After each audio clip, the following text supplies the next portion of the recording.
Baka dito ano, para dito skill yung turret.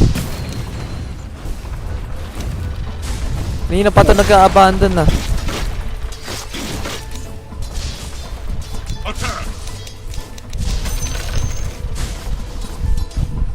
Controlling ko nga yung start. Hindi ko marunong. Wala siyang guard pa. Your prayer answered. Utang ina ko sino man yung nag-control ng start ha.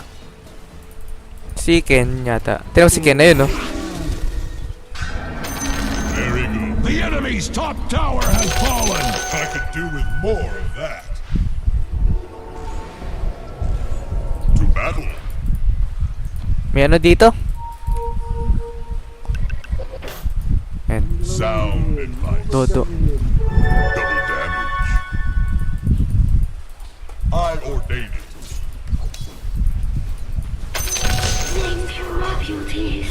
God help you. Enough. Good as a feast.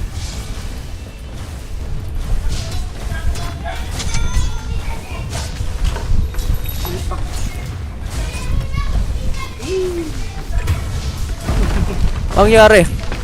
Wala, dinala ko lang siya sa win. Nandun pala siya. God, man. I'm under attack. Hindi kasi, marami na ganyan pa. The enemy's middle tower has fallen. Surprising, given the lack of axe. To battle.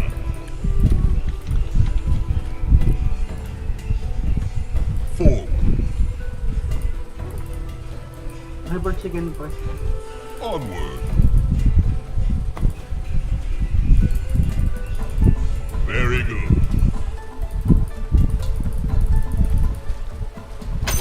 Even I like a good bauble. I ordain it. Tangina, di ba rin ba natagigpit yung MB?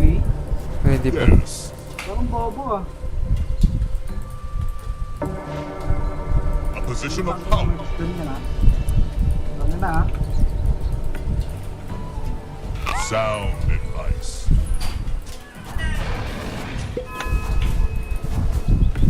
Your prayer answered.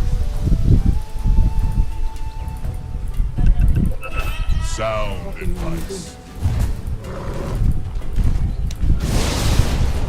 A position of power.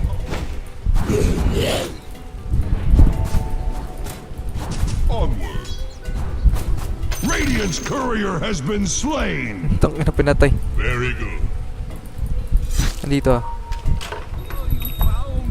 To battle. The enemy has a bone to pick with your middle tower. Yes. Ah, hindi. Nasa puno. Kunin mo nga, kunin mo.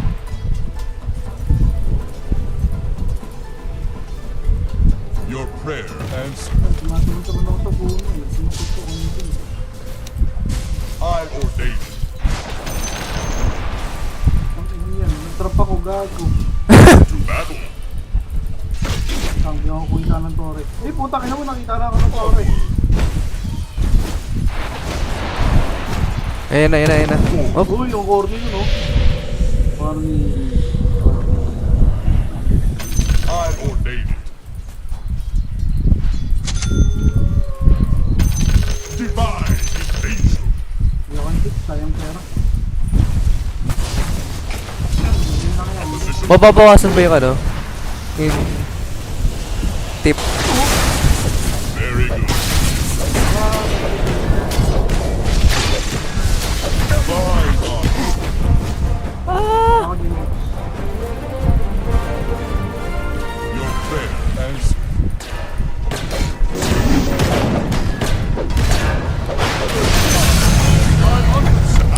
This I name immortality. Ako matay ko.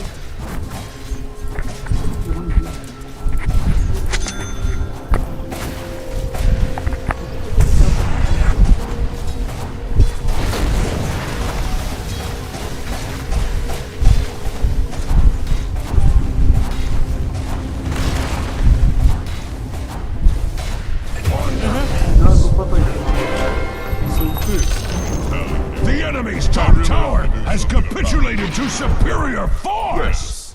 Axe brought his thesaurus! Ha ha! Yes. Tag dito. Nagkaano kaya, Jigs? A position of Pumapatong power. kaya yung Vanguard? Saan? Pag dalawang Vanguard yung binili mo. Ayun nung hindi ko pa natatry. Just you wait. Ano pa ba to? Counted pa ba to? Counted mo. Forward. The enemy's bottom tower has fallen. Very good.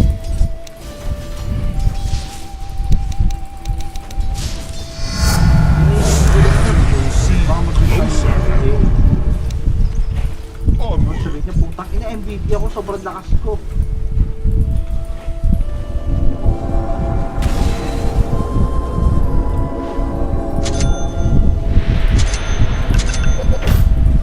Your prayer answered. Sound advice. Ano bakit? Reach for the sky. Okay lang.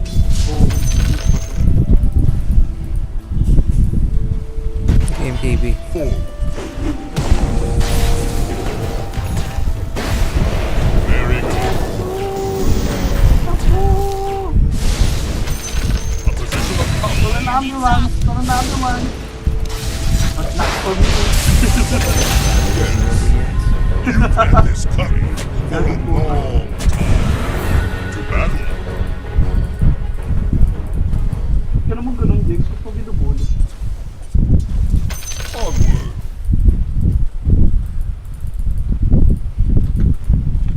I ordain it.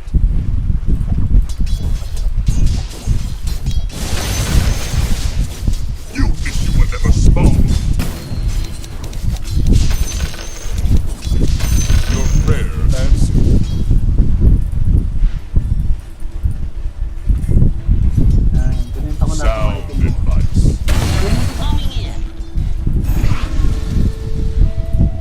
A position of power.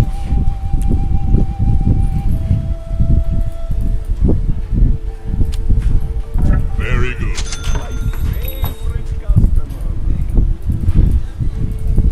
Your prayer answered. Yung item ko, Jigs. Yan. Sound advice. Uy, bugod si Gago pre, oh. Forward. Ito.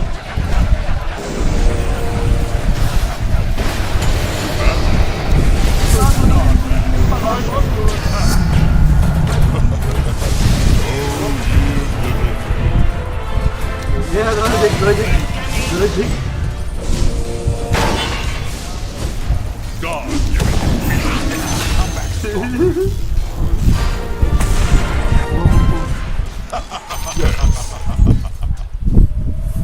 by my whiskers, that should be well. Sige, kasi. Onward. Tara na, push na tayo. A Ken! position of power. Hilang nila mo.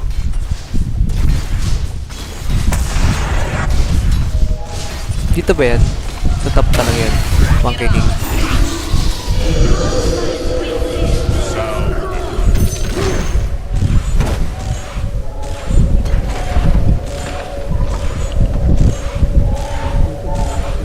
First kill naman ako no? Para may buhay ka. The enemy's top tower has fallen. More like that, please. Kaya naman namin, oh! Oo, kailangan naman. Onward.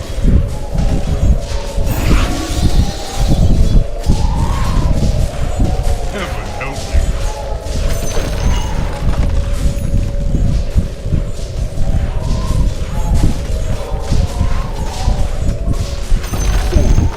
The enemy's top barracks have been abolished. Your prayer answered.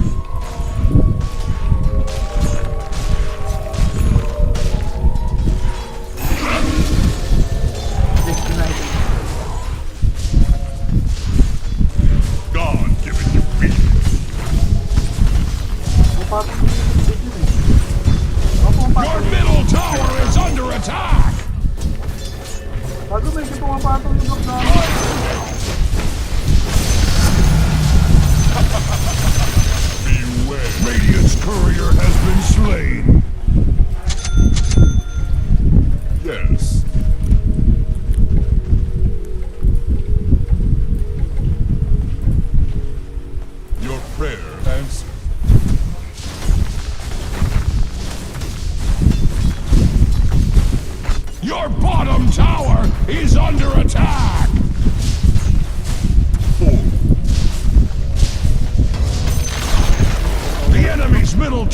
has surrendered. Tawa yun. Your bottom tower is under attack.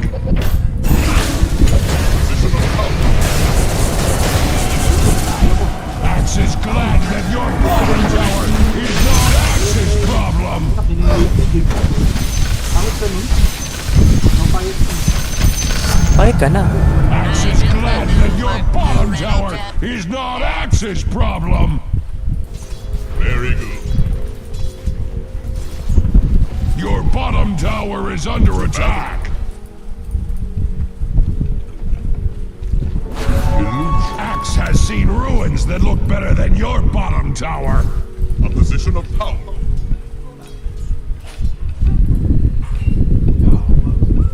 Your prayer Maras yun. Tara kayo, meto kayo, no? yes. To battle.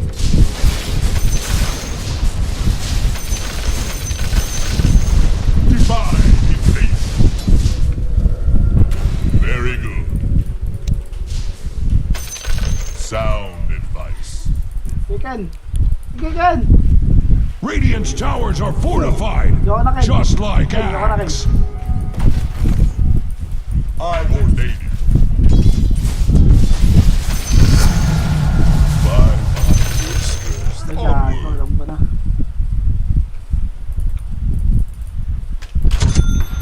yes. Putang ina mo, Resident Evil.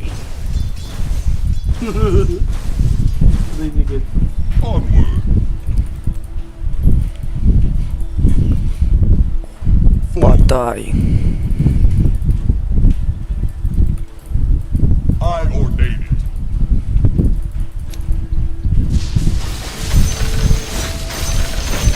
A position of power. Kaya mo ba yun, James? Very good. MPB na yan. Nakag-BB na yan.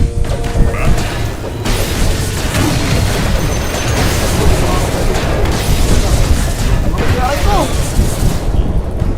Natago na kano na. Set ka. Sound advice. Putang ina, kaya naman pala may umahampas sa akin iba. Forward. A position of power. Preo. Yes. Axe sheds a tear for Ito. Radiant's courier. Metaphorically Sound speaking, advice. Axe does not actually cry. Very good. The enemy's middle tower has fallen. My whiskers.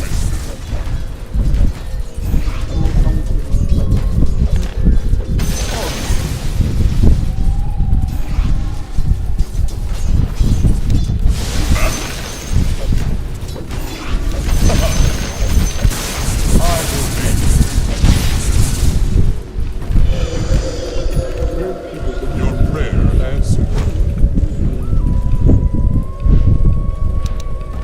Yes. Pre, naka-halibert na ako, pre. I obey. The enemy's bottom tower has fallen. Oh, good day, sir, indeed.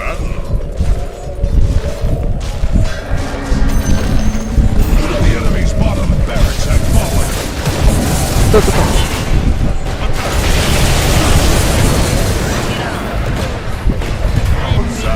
Kapag-BB pa ako, putang ina. Naka-cancel mo, halibert mo.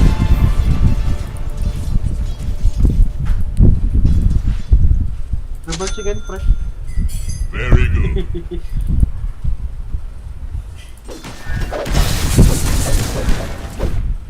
Your prayer answered.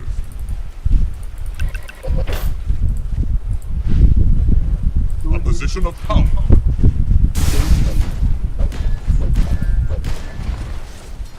A position of power. Yes. Ang ino mo. Very good.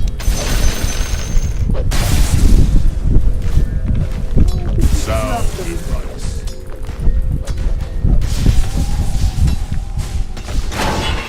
Mamaya. Mamaya, paano The natin? enemy's middle barracks make a nice pile of rubble. Radiant's courier has been slain. To battle. The enemy's middle tower has fallen. Your prayer answered. The enemy's middle barracks have fallen. Would have been faster with axe. I obey. Dito. Yes. Wait ka, huwag ka nga gumalaw, Jake. Your prayer.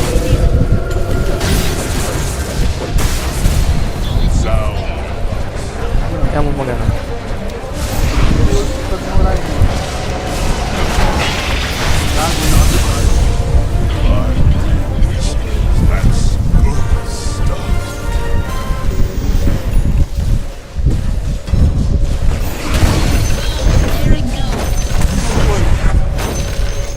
I'm under attack. God help you, Cat. Position of power. The enemy's middle tower has surrendered to gravity.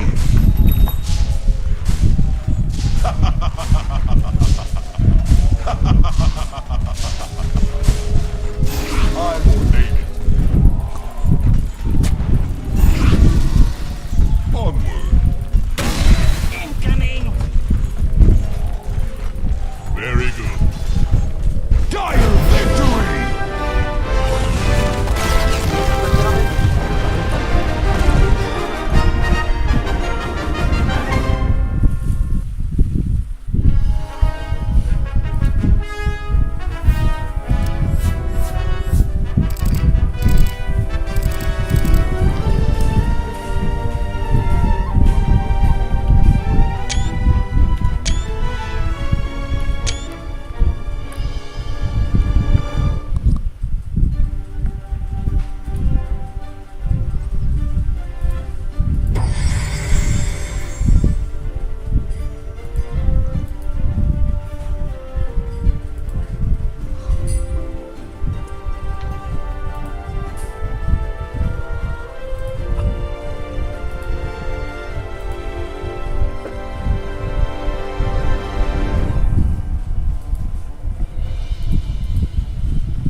I am Zeus. You burn.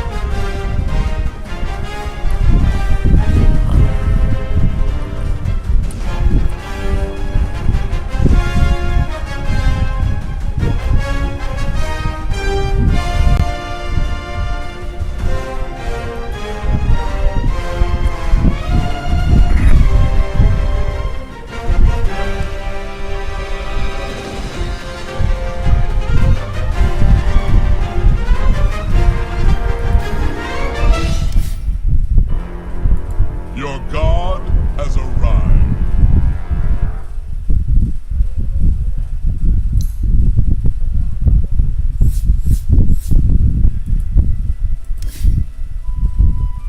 Time to play God.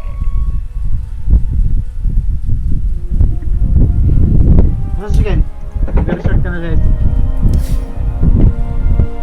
You can't run. Silence means yes daw. Ha? Silence means yes. Ano sila?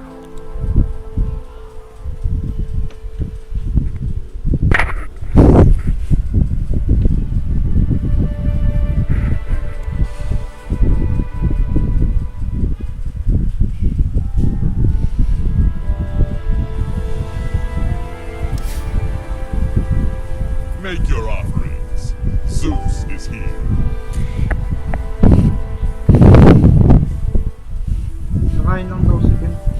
Ito yung pog na mong ano. Ito yung winambi form mo, no? Legion. Pinost mo yun eh. Ah, Si Legion Commander.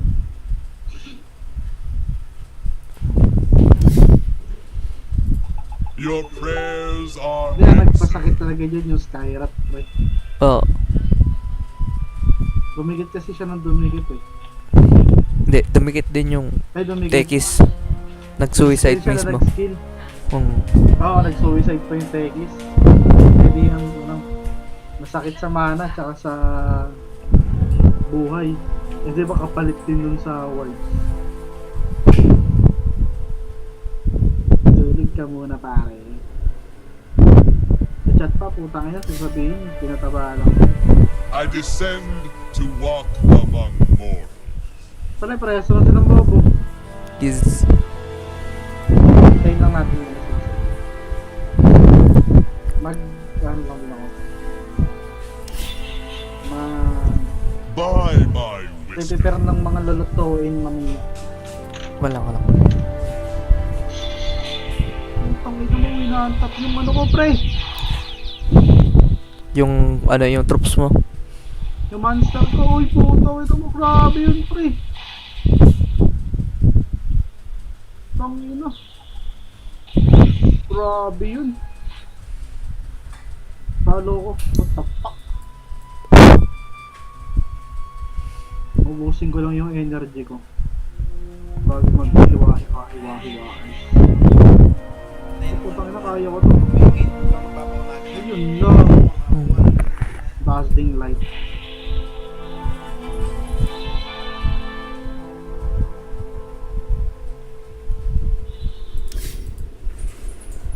Zeus.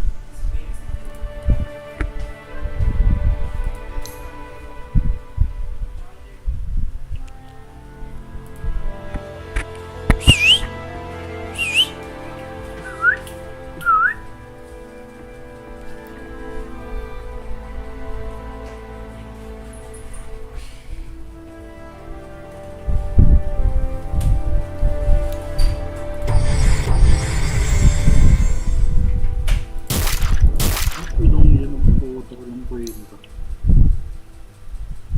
Okay, mag-iwan na muna ako. Ay, naku, Jegs. Ay, naku.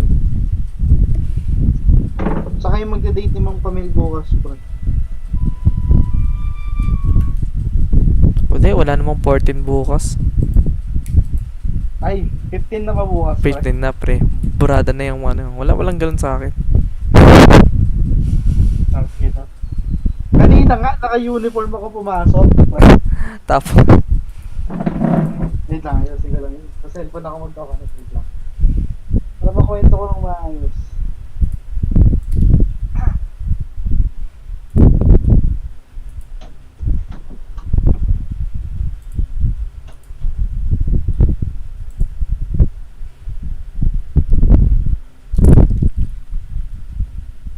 Yan, Jack, pwede ka ba? yes. Kasi pasok ako kanina, naka-uniform ako pumasok.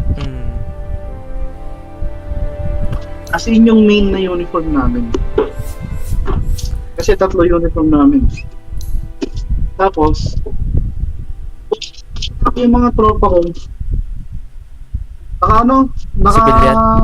Civilian. Hindi ko lang na ganun. Kasi medyo madami-dami naman kami naka-tight way. Naka-uniform. Pati ibang sports din, yung mga naka-uniform. So sabi ko, pwede mag-ano, pwede? Pwede mag-civic yan? Sabi, pwede gagawin hanggang bukas. Sabi ko, putangin naman, wala naman akong pasok bukas eh. Hindi nila Sabi sinabi. ko sa nai-announce yan. Sabi sa page daw o kaya sa mga GC. Wala, putangin na, di ako nag-cheating ngayon.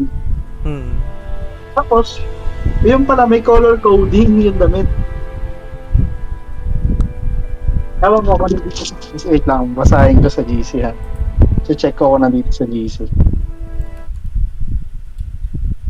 Ito. Pag kulay black, Anong... back burner. Tapos may mga comment yan eh. Pag black, back burner. Back burner. Hey, are you still there? Are you good? Sabing ganun. Pag naka-type C ka, yung PLMR namin na ano, na tag dito, uniform, umaasa pa rin. Tangin. Pag kulay blue yun eh, yung uniform namin. Ano yung suot mo? Naka-type A ako, type A, uniform, dead ma, study first. Tapos pag kulay red, N love, N love, EN love. May nakapula sa Enjoy inyo. plus in love. May mga nakapula naman. Ito yung comment.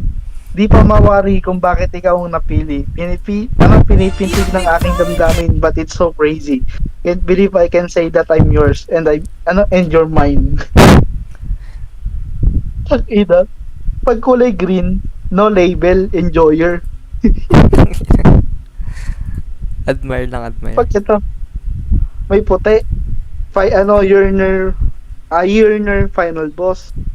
Kalabas tanganan ng hindi ka ibigin, kalokohan ng di ka isipin. Kung ang mundo ay biglang bubunawin, ikaw muna kong hahanapin. Pag ito meron pa, yellow. Ito lang yung last yellow. Take a chance with me. Why can't we for once say what we want? Say what we feel. Yes. Tangina. Ano na ibig sabihin? Pag naka-yellow ka, pwede kang lapitan tapos kung ano sabihin sa'yo. Tangina, sabi ko, pwede pala yan. Sabi ko, buti naka-type ako, tangina nyo. Tangina. Color coding pala. Lahat pa naman ng damit kong panlabas, pre, kulay itim. Ulit. Back burner.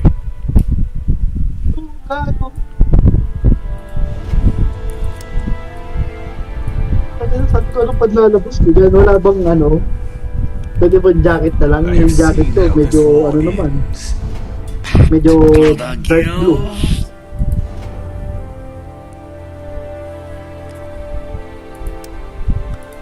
Puta lang puta. Wala si Paimon. Patay na yata. Kumakain daw? Ako. Ay, di. Lalaro yan. Yeah, I'm getting me blood up now.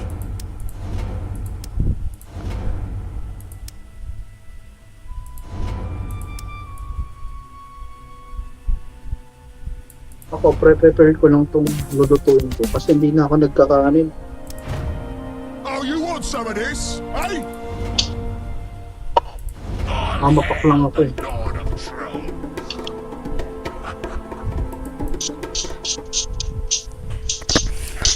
Yung market ko sarado.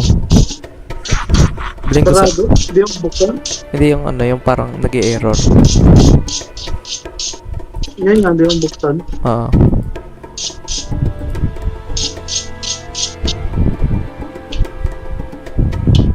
Biling ko sana tong taunt neutral. Taunt neutral yung kilayon. Magkano? Kailayon? Magkano? King control 11 lang.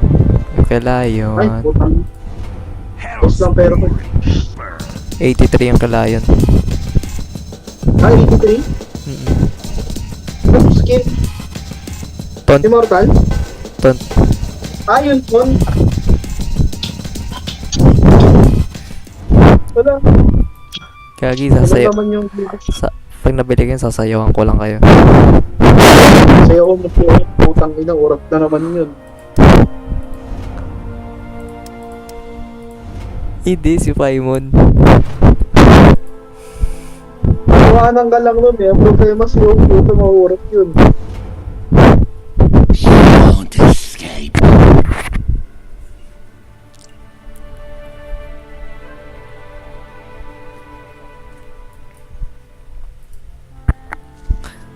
Si Ken, kumakain lang. Ay, chat na lang kayo pag dito lang naman ako. Dito lang ako. Ako maghihiwa lang. Luluto ka pa, no? Bilis lang to, pre. Stir fry lang to. King slice lang naman to na pork.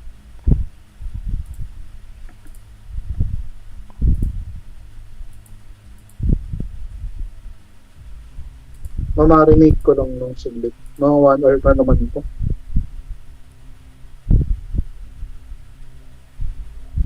Maarte ako sa pagkain.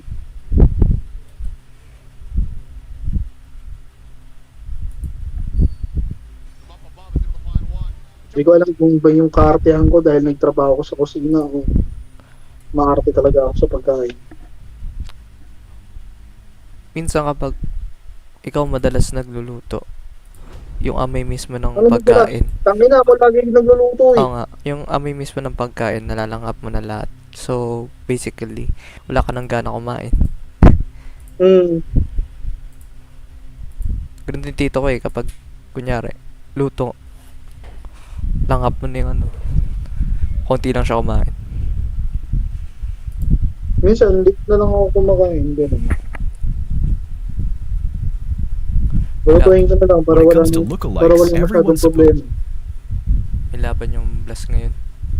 Yung DOTA-2. Ano laban? Ang ganda na laban niya yung Falcons Liquid. Falcon Lady. Anong team? Team, ano? Ace team nila, hindi. Team nila mismo.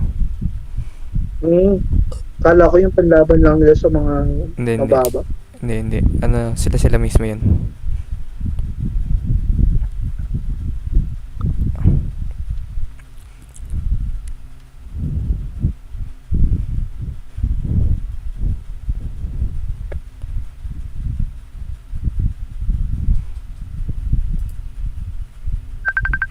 Putang ina nito, Josh.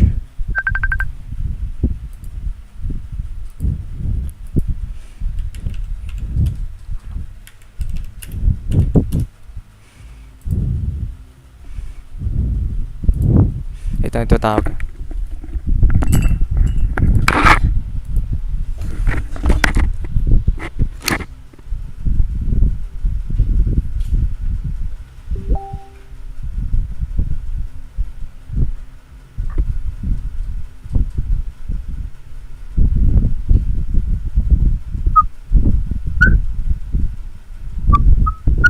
Ano wala? Chicken?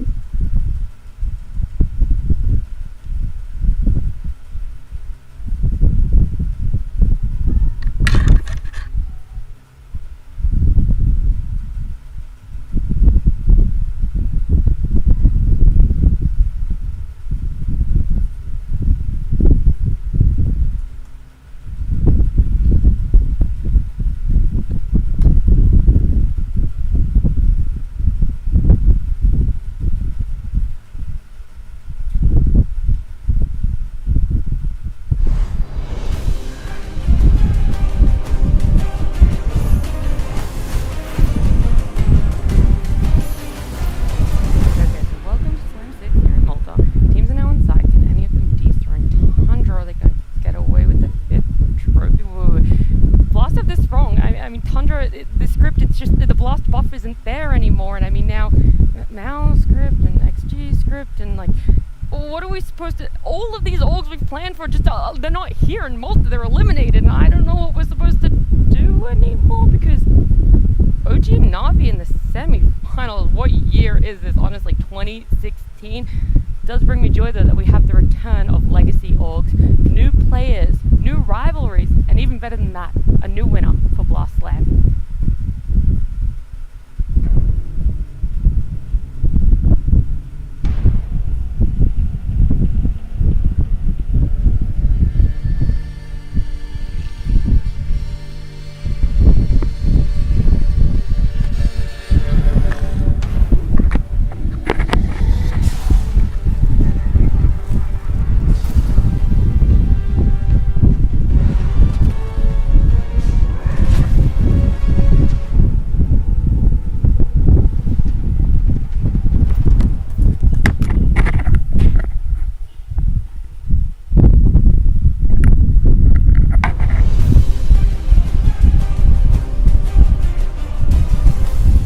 What's up, guys? Main man, Sweet here. Well, now Hoping you're moving doing awesome into as always. I'm gonna playoffs. watch Last Andrew time is JRT's 6 here in latest Malta. video. He's amazing with his Beautiful edits. He's made a audience lot in of the really studio cool with Tekken us. edits. It's You really should awesome. watch Makes all me a of little them. nervous But now he's actually picked seeing up people here and you're Kazuya like, and made a Kazuya either edit. on our side And I'm or happy players now, it's all everyone's kind of working now doing it out live. because poor Andrew, he would text me a few times on Discord like, oh, I can't run Tekken 8, whack.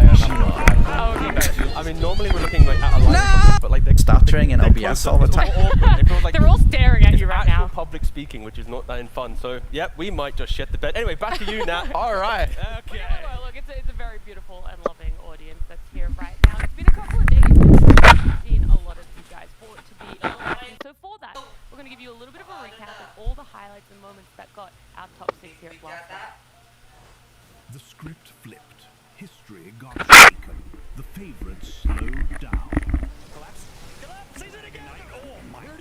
Young stars shined bright, and something new started building. This was we. Time was a huge problem. I think it took him months to solve it.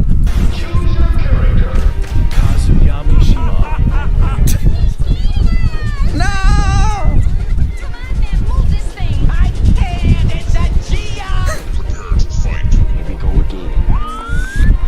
But to be honest, it would be pretty scary. What the fuck was that? Andrew, I hate you for doing this to my main. But number 2, best cake in Tekken history, Kazuya and Tekken 8.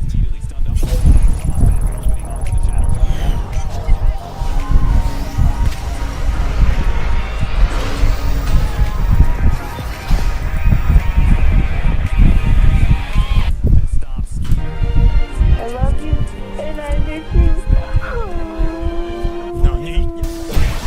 Ready, fight. You win. How many times do we have to teach you this lesson, old man? How about you? Is that an Austin Powers reference? Oh, it is. Dude, nice one. Wait, is this Andrew playing? He knows how to electric. I thought he was just a Yoshi scrub.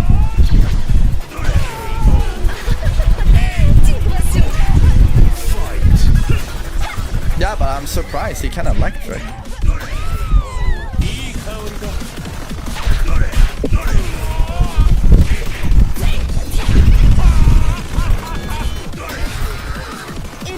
Bam. That is good. It's not bad at all.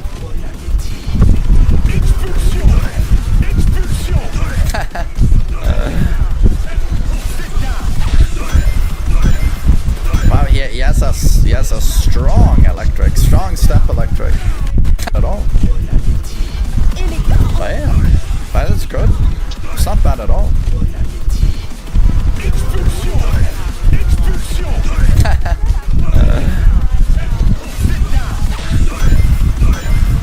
Wow, he has a strong electric, strong step electric.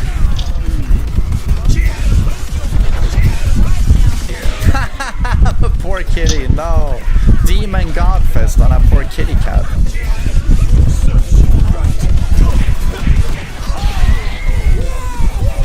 Oh, Crash. That game series is dead, right? I thought about Crash only a few days ago, not as I was masturbating, but in general, like I played that game as a kid.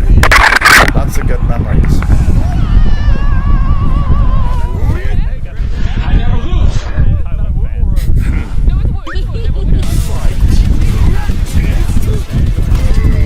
By the way, those of you who like One Piece, which is my entire audience, I watched one episode of One Piece, Netflix, one episode, and he must be the most unlikable protagonist I've ever seen. And seriously, is he a psychopath? Is he meant to be a psychopath? That's what he came across as, a psycho.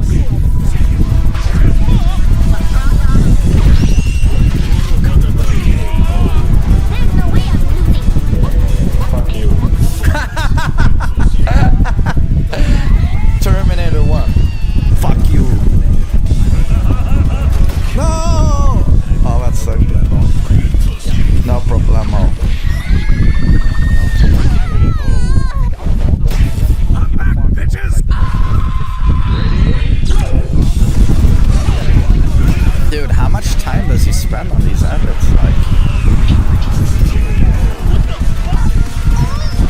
they're pretty thorough. 2 minutes. No, dude, this takes weeks to make, I think. I mean, at the very least, it's days.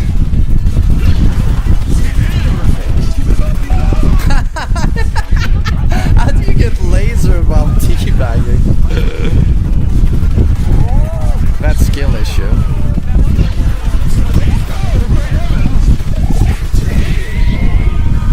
Don't miss me winning. You wanna post a clip from our set to Instagram? Yeah, sure.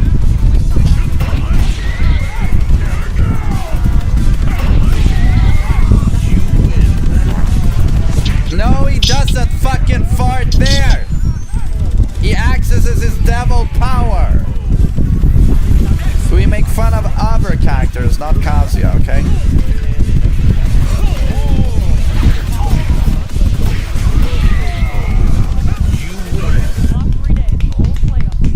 Get ready for the next battle.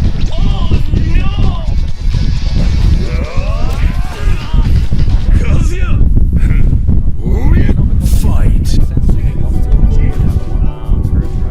Okay, that, you see that little sequence there, that's genius. That's genius.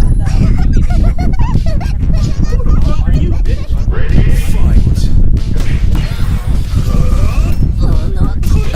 Oh no!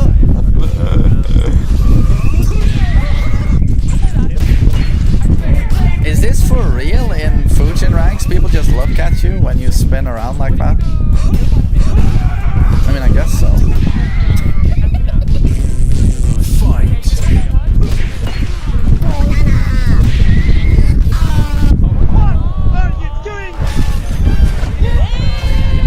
Fight!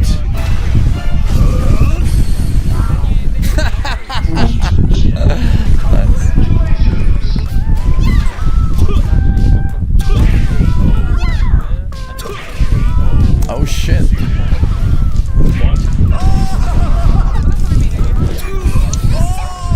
Just shout your things. New close-up, new intense flavor for fresh vibes.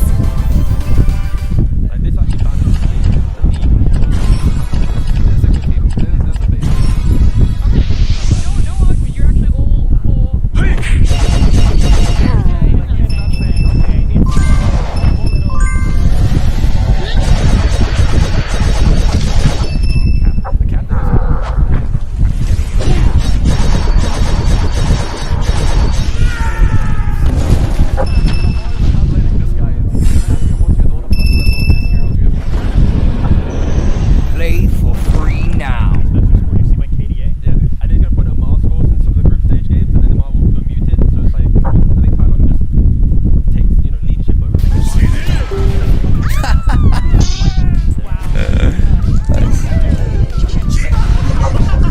Calculated.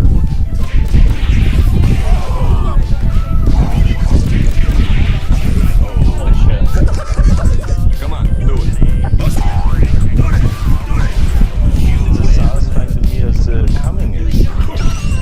There's a lot of quality Arnold quotes in this set.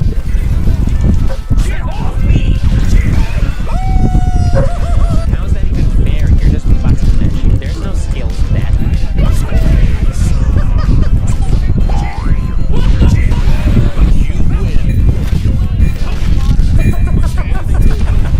Oh. Okay. I haven't seen these bugs myself.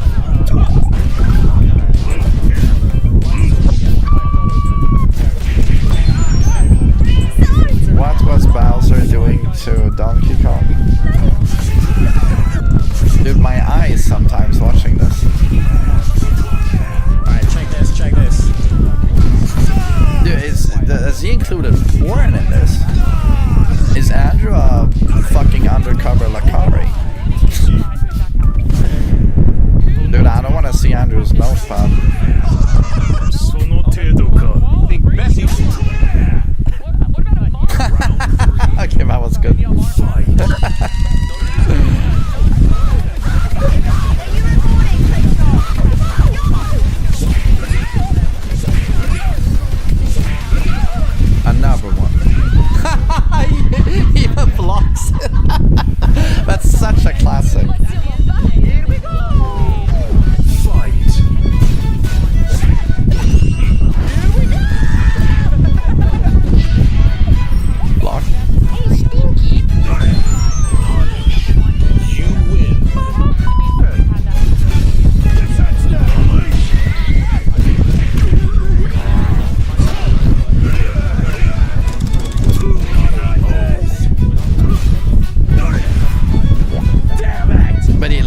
has a very good electric. You win, you absolute buffoon. You do that again, I'm gonna punch you. I'm not kidding.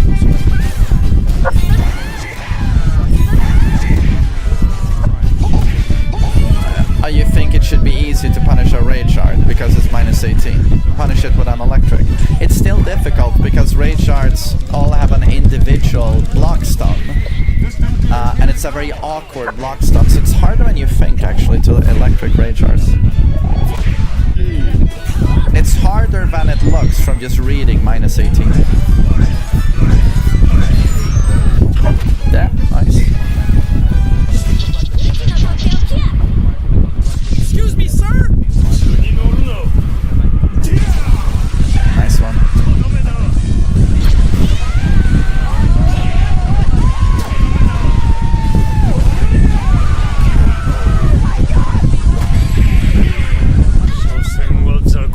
Oh my god, the Reina cosplay.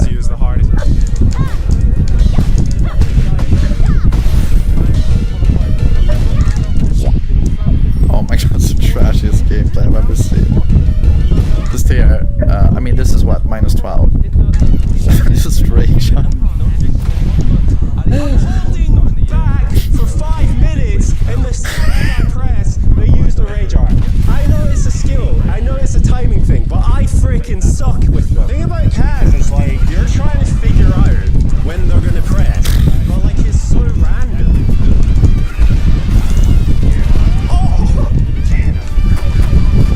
Why is he using that? Dude, nice. Yeah, but because why is he using that? Well, because in blue ranks, everyone just stand guards this. No one ducks for last hit. No one ducks that. That's why they use that. And that's why he's a blue rank. Because he plays like a blue rank. Fuck off. It's the same. They got twice in a row. Like who? It's my promo. It's my promo and Reina.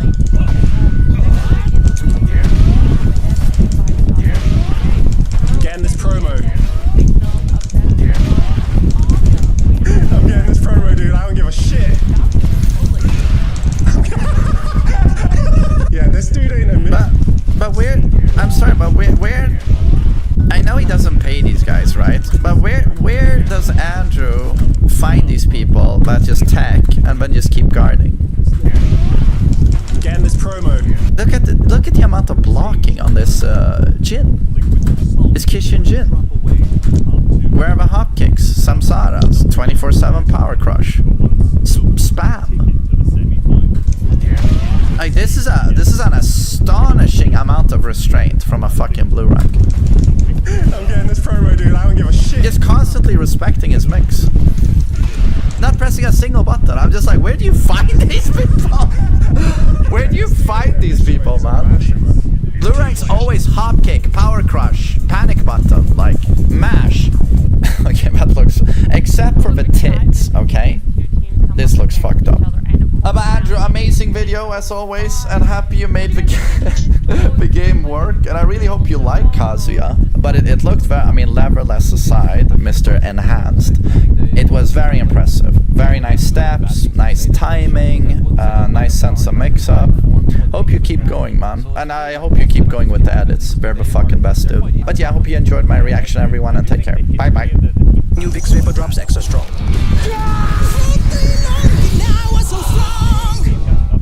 As a mom, I can care for them when they're sick or protect them from harmful germs.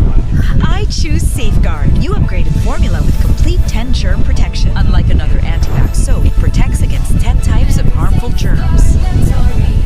This is in the last 12 months. So this isn't the old time, this is in the last 12 months. But that's still a lot of wins to take.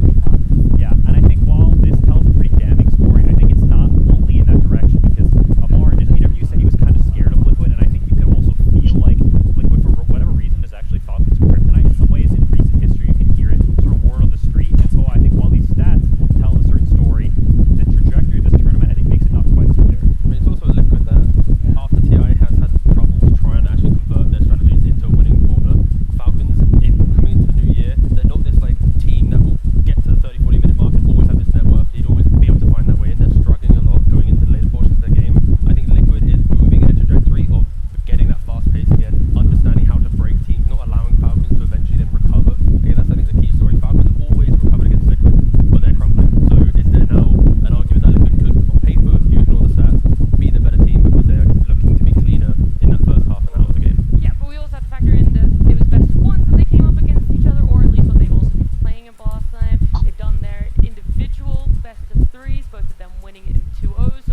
like maybe the pool to draw from there, or the information isn't as big. And like we said, the one best of 5 games was all the way back in 2024. So again, a lot of things have changed between then and now, especially on the Liquid side. And so we asked the players how they felt about playing in more best of 5s here at Malta. So I think in like this specific tournament, having best of 5s is like kind of cool because we won't have many games. So at least the few series we have, we can play a lot of games, which I think is cool. And also in like a best of 5, you like the team that is the best team usually will win at the end. And also like if you play a best of 3, you would maybe think that okay, we won the best of 3, but then you still lose the best of 5. So it's like, okay, the other team was actually better. Like in a way, like the more games, the more like secure it is who was the better team, I would say.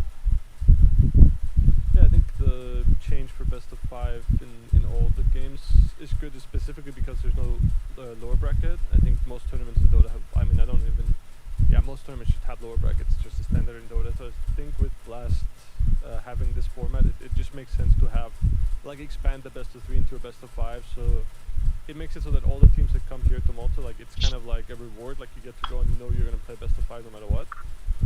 And obviously, like, it's interesting for viewers as well. I think, like, it's just a completely new dynamic, and I think just changing it up is very nice. I mean, I think this format is interesting in a way that there was also a little gap before the game, so there's more time to prepare for the best of 5s. Then also generally it is more interesting because it's a finals kind of feel, and teams are going to create their own little meta and like change up their picks and stuff. So it is really interesting to play. Then, like, I think it was like a final specific where there's like hype building up. There's gonna be, I don't know, like a crowded events, and it's gonna be tense, hype, like energetic. There's gonna be like a lot around it. Whereas like here we're kind of just testing the waters, it feels like, for the first series at least. And if it goes to a full stretch where we like play best of 5, win tomorrow best of 5, the day after best of 5, I feel like it might be a little much and exhausting, but I don't know, it's like a new thing, we haven't tried it, so we'll just have to see. I think the format in this Blast is quite refreshing given the fact that it's quite different from other tournaments. It's a best of 5 and all playoffs. So I think if every tournament is like this, it might be a little tedious, but like since it's kind of a one of a kind and a niche scenario, so I think it's pretty exciting and fun.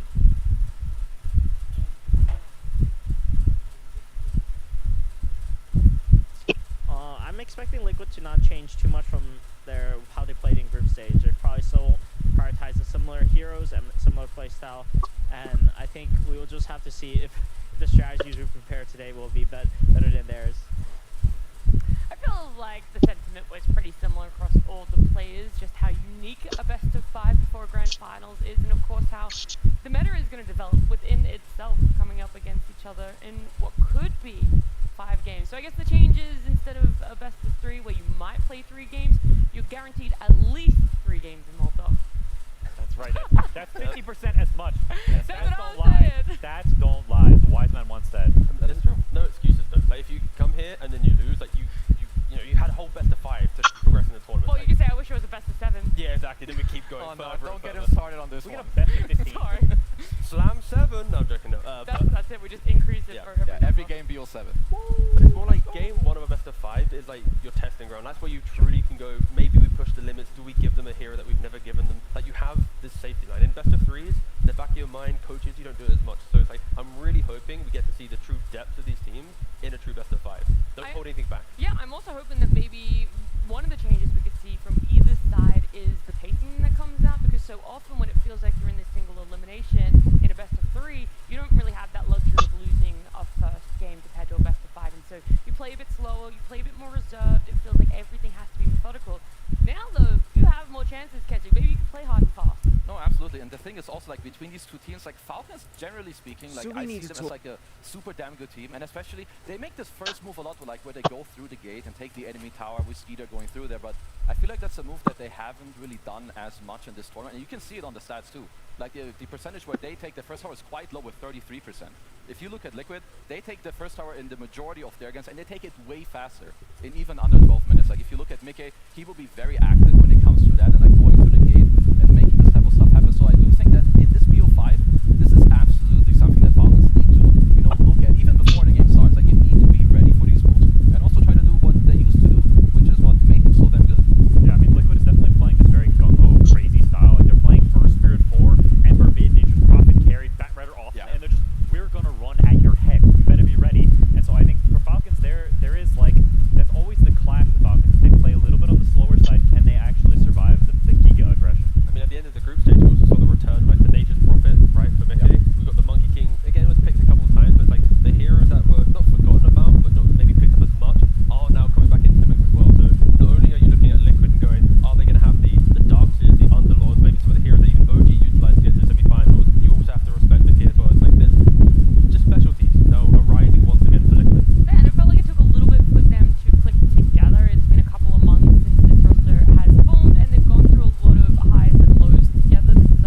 switching it around, which like also has been taking like some time, and also there's been a lot of going back and forth if this is like the correct decision. Because there's also been some game where me and Tove are like playing together, and usually they go really well. But like, so like yeah. But overall, it's been like a good experience so far, and like I think we are like have very good team synergy, like both outside the game and also inside the game. It's getting there now, like. Well, he's talking about how it's been a good experience so far, and there's a chance to make it even better for themselves coming up against Falcons in a best of 5 and potentially taking the win. But yeah, it's not just speculation. Getting to hear it from Ace, where he's talking about there is a lot going on, and every little bit in itself takes just that extra step to be able to settle in and feel comfortable with it. Yeah, I think team changes like this, they always seem easier on the exterior than they are inside. Yeah. And there's also always more tumult in a team than you think there is. There's all these conversations, he said, questioning if that was even the right decision, right? Like there's all this stuff either in your head or actual conversations you have. There's always these question marks. And so I think a lot of these big series, it's sort of, these are big moments of like proving was this the right call, I mean, it's also a matter of like you have to find your understanding of each other's Dota, right? Like I've heard tales of Quinn shutting down people's ideas because they're a bit like too hostile quirky. position 5. Yeah, like, I thought it was about that. That's acceptable to get shut down, but like it's the same thing, right? Like what if Tofu has an idea, or Ace has an idea? The Liquid initial structure might not, enjoy it. It takes months to get through. So we had a look at their heroes, right, to see how they got here. Like what is the enjoyable heroes that they're leaning on? And I think it is a matter of Liquid finally finding that trust in each other, where it's like you have the Tofu Mirana, Boxy's getting his Earth Spirit, and because of Boxy playing Earth Spirit, it's like, okay, Ace, you need to play a certain hero for me to play Earth Spirit. If you play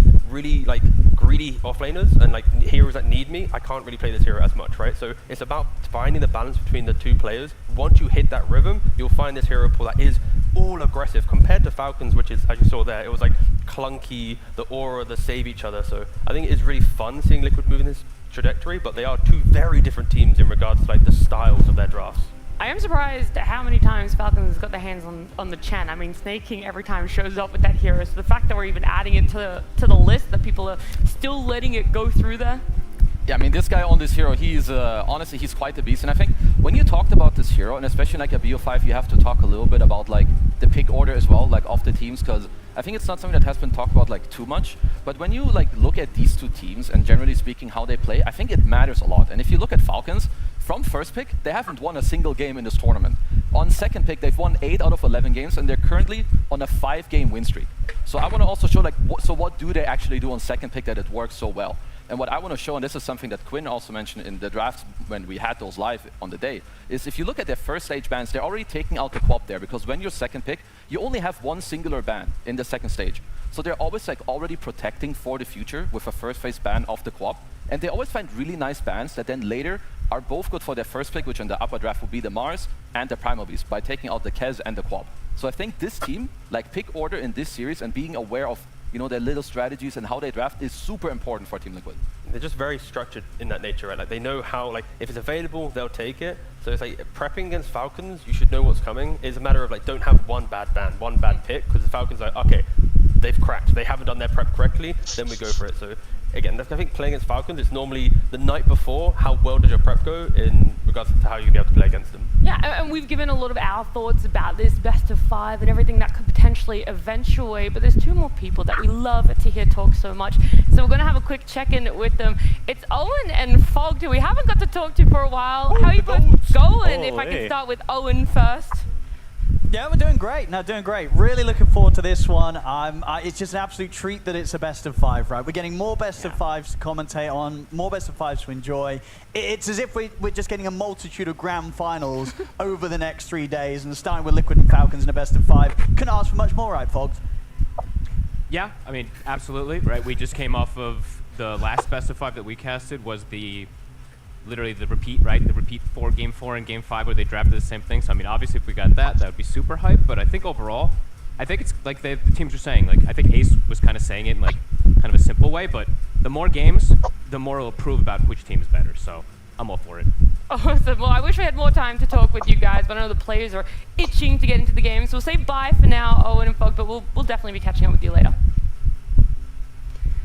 God, Sad to see this go. I know. I was like, I just wanted them to stay. No offense, guys. I love you guys, but I just want them on panel. They're so good. Like literally, you just hear Owen open this. This is gonna be a best of 5. You got like I'm just ready. You to can watch that hear grand the final. energy. The hype, You yeah. can hear it. Man, I love those guys. I'm stoked. I mean, Fogged actually has experience in this format because in the Summit 2, he played on a Peruvian team called Not Today. They Okay. did lose to EG 3-0, but it was all best of 5 format. That was in that. A full best of 5 format. gets in the it. quarters, the semis, and the finals. So Fogged, he's going to be able to use that 2014 knowledge in this cast.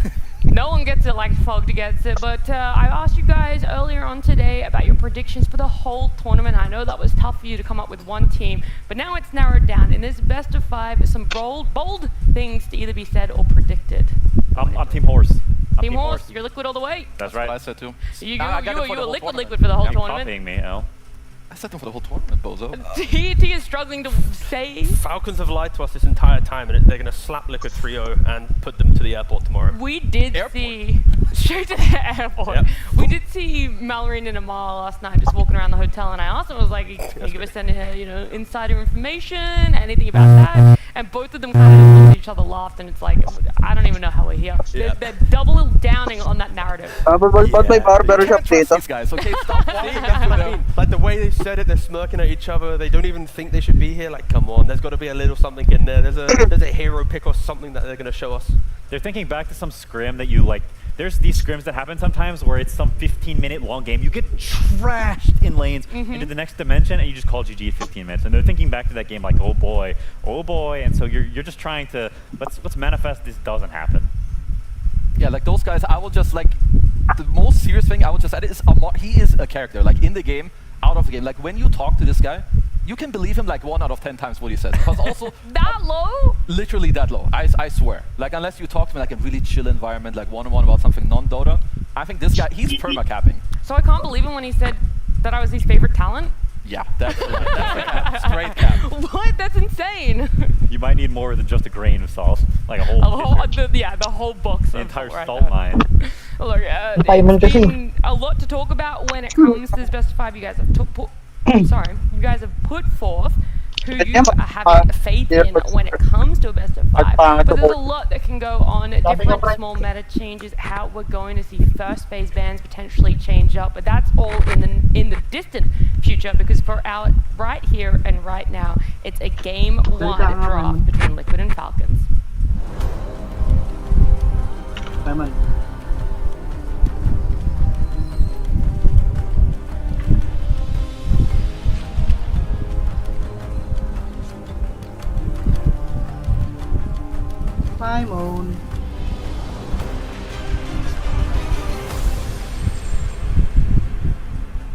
Yeah, while we were all busy talking, of course, the players came out ready, sitting at their desks. Is already ready to go, cheering on what is going to be a fantastic best of 5 and hopefully 5 games within that realm there too. And our draft is soon to show up, where we're going to be seeing Timbersaw, Husker, Viper taken out by Liquid, a Shadow Demon, and a Shadow Fiend from the side of Falcons. Only shadows. Only from the deep dark depths of the shadows. Again, just to remind you guys that when they played in the best of 1, it was a 63-minute game, and now this is a best of 5 with another best of 5 after. Just to remind you of what could be happening here. I didn't need that reminder. I'm ready. Strap in. I think this series is going to be very different bans for both teams. I think Team mentioned it before, but I think there's some overlap. But I think a lot of the heroes these teams play.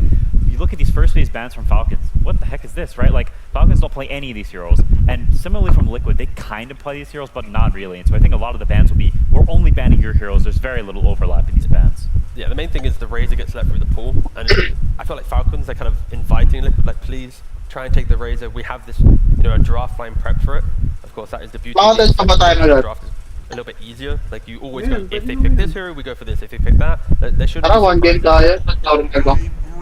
Gusto ko lang makita yung It's also like the teams had a lot of days off, like, no one's coming, and also if we looked at it earlier, like Falcons, they have been second pick. You know that a lot of their first phase bans could be, for something later down the line, whether it's a Primal Beast or something else. And I think also with what T showed, like you need to understand also like in BO5, the specials they absolutely can come out again, like slot in bans, whether it's like the the Mickey Monkey King, Mickey Nature's Prophet. as Falcons. They're coming back for Bristle. They have played this hero plenty of times before. They don't really flex it, so it's kind of just straight up an Amar hero. I know there was a time where you could play like POS 5 Bristleback. I think that's capped. Those times are dead, yeah. It's the goof acid is full dead, so you can only play red. This hero is pretty good against Razor historically. It's not a hero we've seen very much this tournament or very much recently from Amar. I mean, it's a hero that doesn't buy Manta, and generally heroes that don't have super high armor or lack the spells are bad against Bristle because you get cooled up, gooed up, and you're sad. So it's this solitary dude, but it is like, Razor can go mid or off lane, so it's not a lane counter pick necessarily. You're just picking a blind Bristle, and so there is some risk there. Yeah, they haven't played it at all in the tournament so far with the Bristleback. And the last time they played, Liquid did run the carry Bristleback against Falcons, but I don't think that would influence Falcons to change Bristleback that quickly for them. Yeah, I mean, this is where some of that like very cool best of 5 elements come in. In a best of 3, people would not YOLO something this creative, but because it's, you know, you get those 2 extra chances, you can deviate a little bit. Already, Falcons are showing kind of very static heroes, right? Like, Treant Protector is going to enable other people with living armor. Bristle's going to exist and farm up his Lotus or whatever he wants to buy from the offlane. Like, Falcons are kind of inviting Liquid, like, hey, if you want to be aggressive, if you want to do the things that you've done with your Earth Spirits, Maranas, and Embers, please do it, because you're going to run into us, make a mistake, and that's when we break you. It's why Falcons had that, what, 21-7 stat line in the game wins, right? It's Falcons are just respecting Liquid being the aggressive team with these picks. I also do like that Liquid took out like some of the crit heroes on the second phase. I feel like he always gets like the POS 4 he wants out of phase. I think it's not as often that people like choose him with like 2 of their bans. Because Hoodwink and Ring, he's played them for the majority of the tournament. Like you just want the POS 4 range guy who lanes with the Bristle, you just do some solid stuff. So I kind of like that from Liquid. I will say that I like the pairing of the Bristle and Treant as well. Like Bristle can like defend all the areas, Treant can help him with that. So far, I like this. Now give me Grimstroke Falcons. Bring, a Fee? I like that. Yeah, I mean, Sunray into Bristle. You overgrowth, I egg, you got to run away from your overgrowth. Like, it's always a fun little matchup, but outside of that, I'm always looking at Grimstroke in this position. The ranged heroes that Crit has not been able to play because they're banned out are all gone. The SD, the Hoodwink, and the Ringmaster. You want a Bristle, you want some initiation, Soulbind to stop the Tusk saves, a little bit of that leash against the Razor. There's little things, so... I could see like something else. I mean, it's a hero we don't see as much, but I think when you see Phoenix, Snapfire is a hero that can come to mind. Sure. I think it's also good with Treant. Like, Treant has a lot of knockdown, but he's a very low damage hero, so I think you kind of want to compensate. No, I can definitely see that. I think you also want some magic damage, like you mentioned the synergy between Tree and Bristle, and there is some there, but at the same time, Lotus Orb, Manta, things like this are very, very good against these heroes, so you sort of double down on that being a potential weakness of your draft. So having some heroes that are either magic damage or BKB piercing or something along these lines, I mean, Primal fits into that perfectly, and Mallory is also just the best Primal, and they've got the Queen, the signature Queen ban, so you know it's coming as soon as that Queen is banned. They've decided that's the only matchup that is unplayable, everything else is fine, so I'm curious what Nisha, who is like famously a player who plays like literally every hero in the game, what his ideal counterpick is, right? Because he's got that juicy 18 spot. It's Puck, not the kind of the hero that you'd allude to here. It's definitely not bad. It's a matchup that I think Falcons will be fine playing into. He's played that lane a ton, and it's not like Puck beats Primal in lane. It's just a powerful hero in the game. It's good with their supports. Like, it's definitely not a bad pick by any means. I think my concern for Liquid is they look very skirmishing, very like happy to play like Tusk +1, Razor +1, but Falcons, Primal wants to go BKB first item, Bristle's going to be able to cushion that. They have ways to start the fight, force an egg, and only Tusk stops you from running away right now. So I'm looking at Liquid just being able to contain the fight a bit more, because Falcons, they are going for that, you know, tankiness, triple core, you know, blah blah blah, what we see kind of every tournament. That's kind of what their draft is kind of leaning towards right now. Interesting. I mean, it's very good against Tusk, and I imagine it's probably quite good against Razor in lane as well. Like, I could see Jakir Bristleback just straight up beat Razor Tusk if they were in the safe lane. Yeah, attack speed slows are amazing, and I mean, attack talent, can't really talk about Jakir being an egg counter, but you know, maybe at some point it'll be a clutch moment in a skirmishing fight where he gets a double hit and does kill the egg. But yeah, I think it's mainly just for the lane against that Tusk Razor. I mean, for Liquid, I do feel like the Puck would be good. I mean, other heroes that kinda came to mind are Lesh, but maybe he's not playable, like double Blade Mail buyers. Does it go with the Storm? I think it's a bit similar, but it does give you like a lot of, you know, damage. He's mobile, he gives you the setup for like Phoenix to go in, for Razor to catch up. The tempo early is also better. Like, it's a much better lane against Primal. You can actually win the lane against Primal. Primal will never ever pressure you. So you've got more oomph and more fighting around the mid lane. Falcons have Tree, a hero that's famously trash at fighting runes. And Liquid has Tusk, Phoenix. These are all pretty powerful heroes in the middle. So these skirmishes, I think, favor Liquid a little bit when you look at the middle of the map.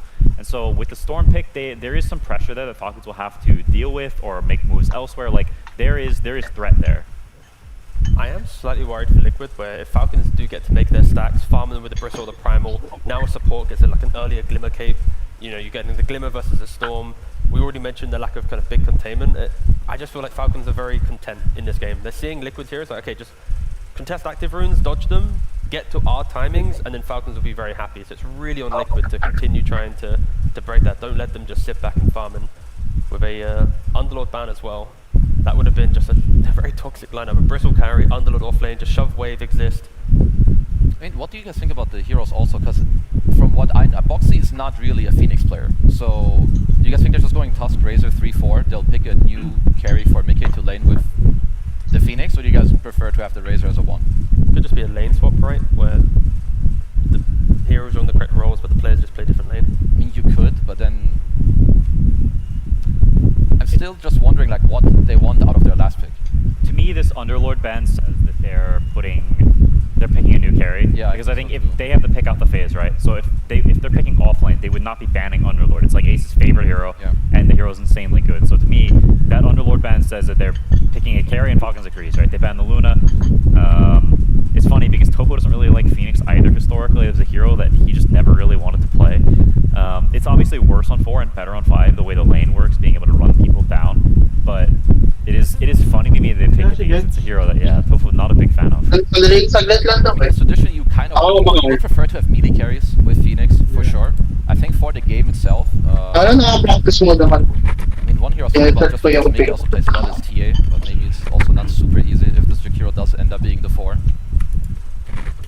Yeah, I think you want something like slightly more manly than that.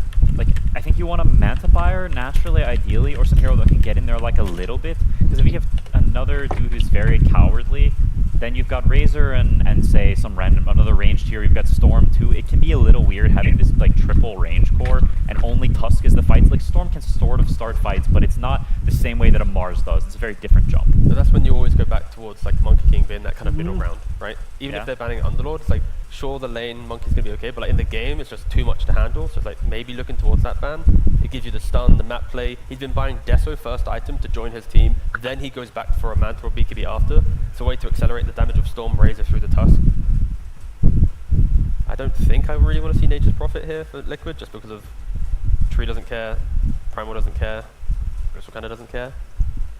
This is an interesting spot, and I agree with what you said earlier, T, in that Liquid, their heroes, their damage will fall off, and it's very bad against Pipe and Lotus and these survivability items, so they need to have a better early game. They need to open up towers to speed up the map. Like, these are things that are very important for them, because they won't Storm, Razor, Feet. You can shrug a lot of this damage off. You can kite it. There's going to be like a first item Lotus Orb from Bristle. He's going to be playing the whole game. His mini game is going to reflect the Link. Like, there's a lot going on here that Liquid needs that could start. Yeah, I can't really find the one pick to that really wows me for Liquid, and I'm still like not fully sure where they want to go with the Razor still, because I do agree that from the bans it's more of an offlane, and then you do look for the new hero here. I mean, T mentioned the Monkey King, which I think is good. I just wonder if there's something that's like slightly above. Yeah, I mean, even the Monkey King is not that black and white. You'll be laning against Jakiro, so it's not like I don't think you will stomp Bristle in lane. I think you're going to draw, and there's also a possibility I think you lose that lane to Bristle Jakiro. Yeah, I'm not finding the lane win here. It's more like play even lane and make other moves. Here we go for the old cats. I mean, this makes sense to me.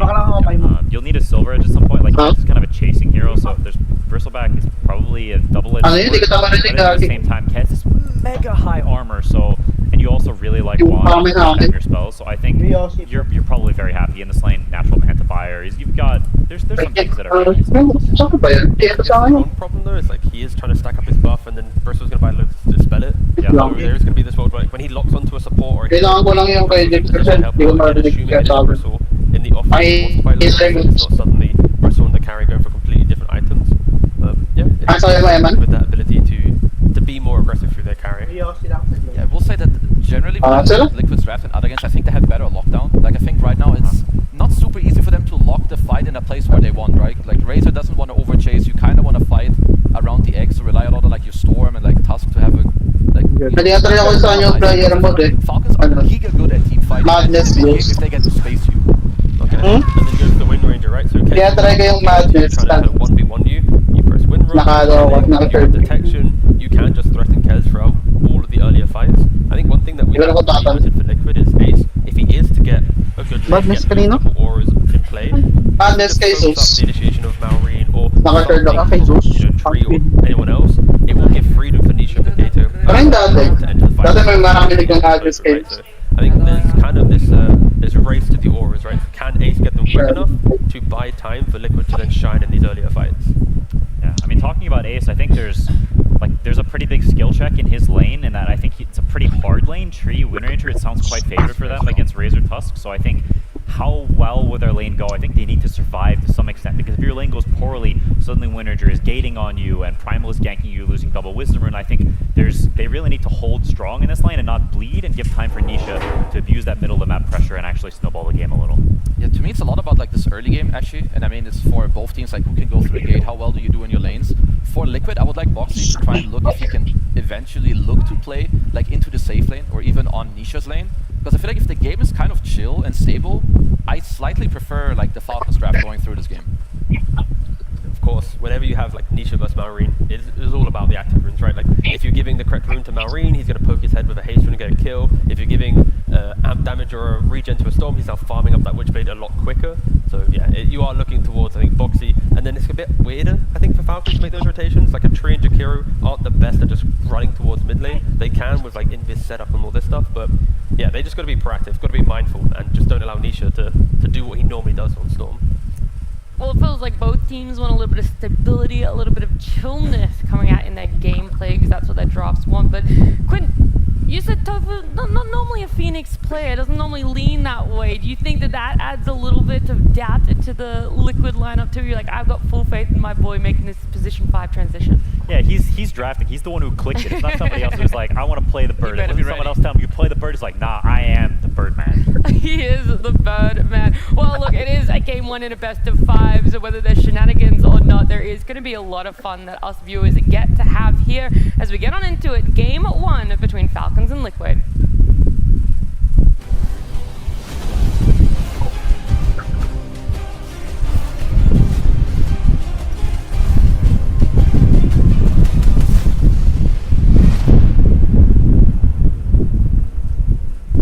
Here we go, ladies and gentlemen, ready to get into the action here of Game 1 between Team Liquid and Falcons. Fog, it's going to be an exciting one. We're seeing both of these lineups come out with some pretty hot picks, and then sort of towards the end, that whole kind of question of where things are going to go in terms of the carries. They end up with this side of Liquid for Liquid, and Falcons, they're going to rest their sort of hopes on Skeeter's Wind Ranger. What do you make of this? This is pretty interesting. This is probably one of the more exciting matchups that we are going to get to start off with, because me and you at least got to cover the Liquid Falcons Best of 1, which is a insane game. It was like, what, that 70-minute back and forth. Liquid, I think, took it with the bristleback. Super interesting game. This one, I feel like Falcons has gone for their standard stability, right? Their tanky cores. They're going to eventually become tanky enough perhaps to not die. And I think that's why Liquid goes for the Kez final pick. Even though it's a risky hero at times, it's one that provides you infinite damage eventually, right? So I think that's something really cool. And yeah, I'm not really too sure what we're going to get. So I think we'll be able to find out as this game kicks off. And it is brought to you by Blast Slam's sponsor, Polymarket, the official prediction market of Blast Slam. So let's see what we get. Now we're ready to smoke from both sides. The wraparound coming in from Snaking to get some good info here for the team. Tree. Want to do anything aggressive with that, but yeah, I mean, let's talk about the supports honestly, because we were saying ourselves right through the draft. You look at Falcons, they get the Tree, and then later down the line they also get the Jakiro. I mean, these are kind of two of the hottest supports in the game right now. I mean, what do you think sort of Liquid's plan is, letting those two supports through the draft? They also do have very strong reactive supports in a way too versus this, because something that Tree, I would say, maybe doesn't hate playing against, but obviously doesn't like to play against in laning phase, is attack speed slow. Because being able to trade effectively is kind of annoying. So you have tag team attack slow, you have the fire spirits, etc. So I do think that Liquid has an idea that they wanted to be able to play versus at least the Tree. The Jakiro, on the other hand, not sure, because these two heroes together are pretty damn powerful. Team fight they provide, the laning prowess. Yeah, we'll see already what they provide in the sort of lane setup. I mean, already in just that initial trade, you see sort of how much damage Ace takes. You know, when Snaking's able to get that set up onto him and Skitty gets the angle for the shackle. It would be a pretty nasty safe lane here from Falcons. I mean, you were saying it what turned to me during the draft in terms of the lanes. You feel what a lot of focus is going to be on sort of what Boxy can do on the Tusk here for Liquid in this early game with sort of potential to sort of turn up in positions that Falcons not going to quite expect him? Yeah, more so than anything. I think Boxy usually ends up being that really good laner in terms of just moving around, not playing the lane. Sometimes he does maybe hurt his off laner at times, but in terms of movement, that's something that Boxy really does excel at. That being said, though, the lane setups they're pretty strong. Like I can't really complain about how Liquid's got it all set up. It's pretty strong bottom. They should be able to trade pretty effectively because of the massive stick charges. Top, this is probably the most volatile one. I think what Wind Ranger Tree can own, but I do think there's some, this attack speed slope from the tag team can catch them off guard. And then mid, Storm should do very well versus the Primal Beast. So yeah, excited to see what we get.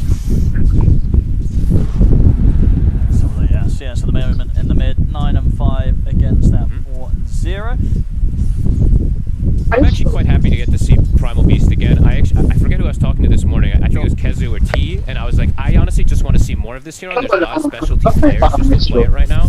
So I mean, Maori's got to be the best, right, in the mid, in particular, right, on the Primal. Like this is the best kind of by far. Like he's had tournaments where teams they wouldn't even consider letting it through. And he's of course trying to make sort of the case for that again here at Blast Slam 6. Like some teams, they will just not let him touch the Primal Beast because they know that they're going to give themselves such a difficult time trying to not only just lane against it, but to play against it in its entirety in a game. Yeah, this game though, it's got to be one of those where he starts defending. Oh, Snaking top. Double look, see if they can turn and take him down here. Ace and Boxy with the chase. They'll be able to find the first blood for Liquid here.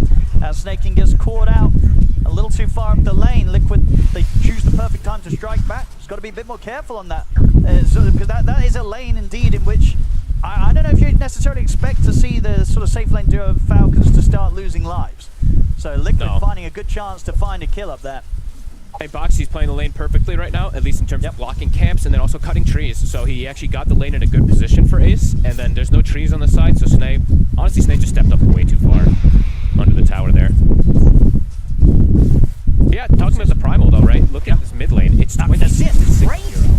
Yeah, this is Nisha. He's turning up hot today. I mean, we'll see what sort of Maureen does about this, because obviously, as a Primal, you do have a lot of options in terms of like grabbing creep waves and such. But at least on these first few levels, he's not being able to sort of go for that sort of setup. Has to play the lane into the matchup, and yeah, Nisha is absolutely destroying him. This is quite the beat down here from Nisha on the Storm.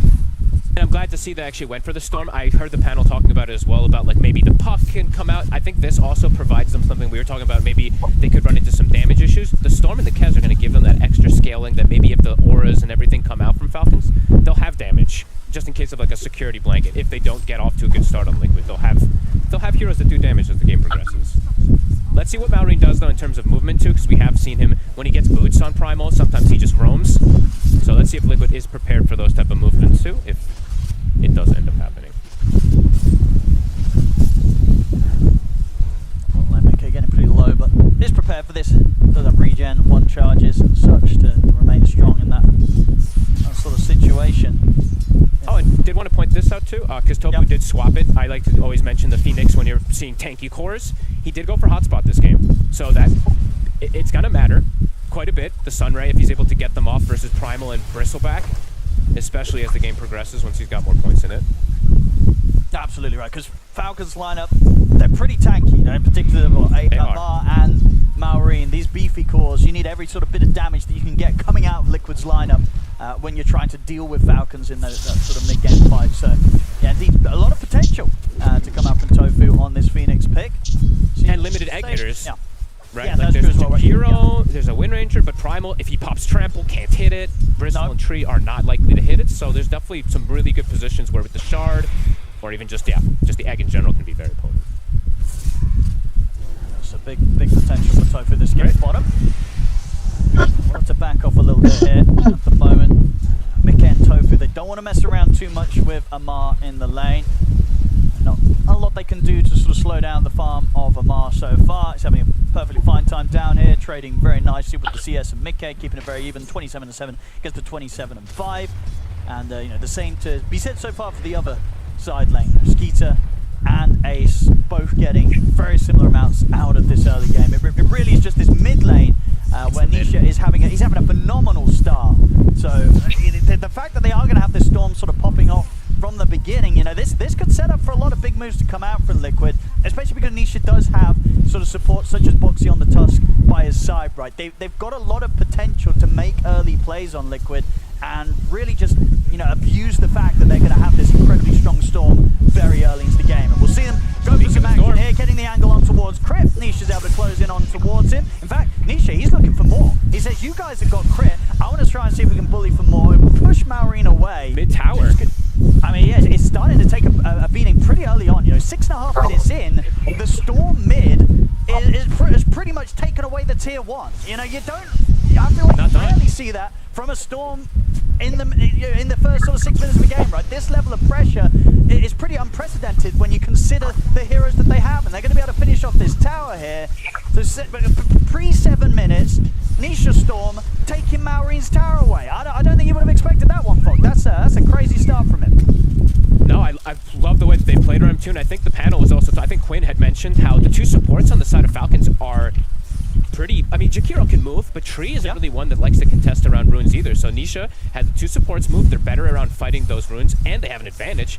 And I love what he does there in dragging the creep wave. He drags the creep wave mid while going for the aggressive move. Yeah, that whole tower's gone. Great CSing, so off to a hot start. This is how Liquid likes to play. You know, the panel was talking about, and we've been seeing throughout the progression of this tournament, they are accelerating back to that Liquid that we've seen before, where 30 minutes, they have that advantage and they like to press. So good start in terms of lanes right now.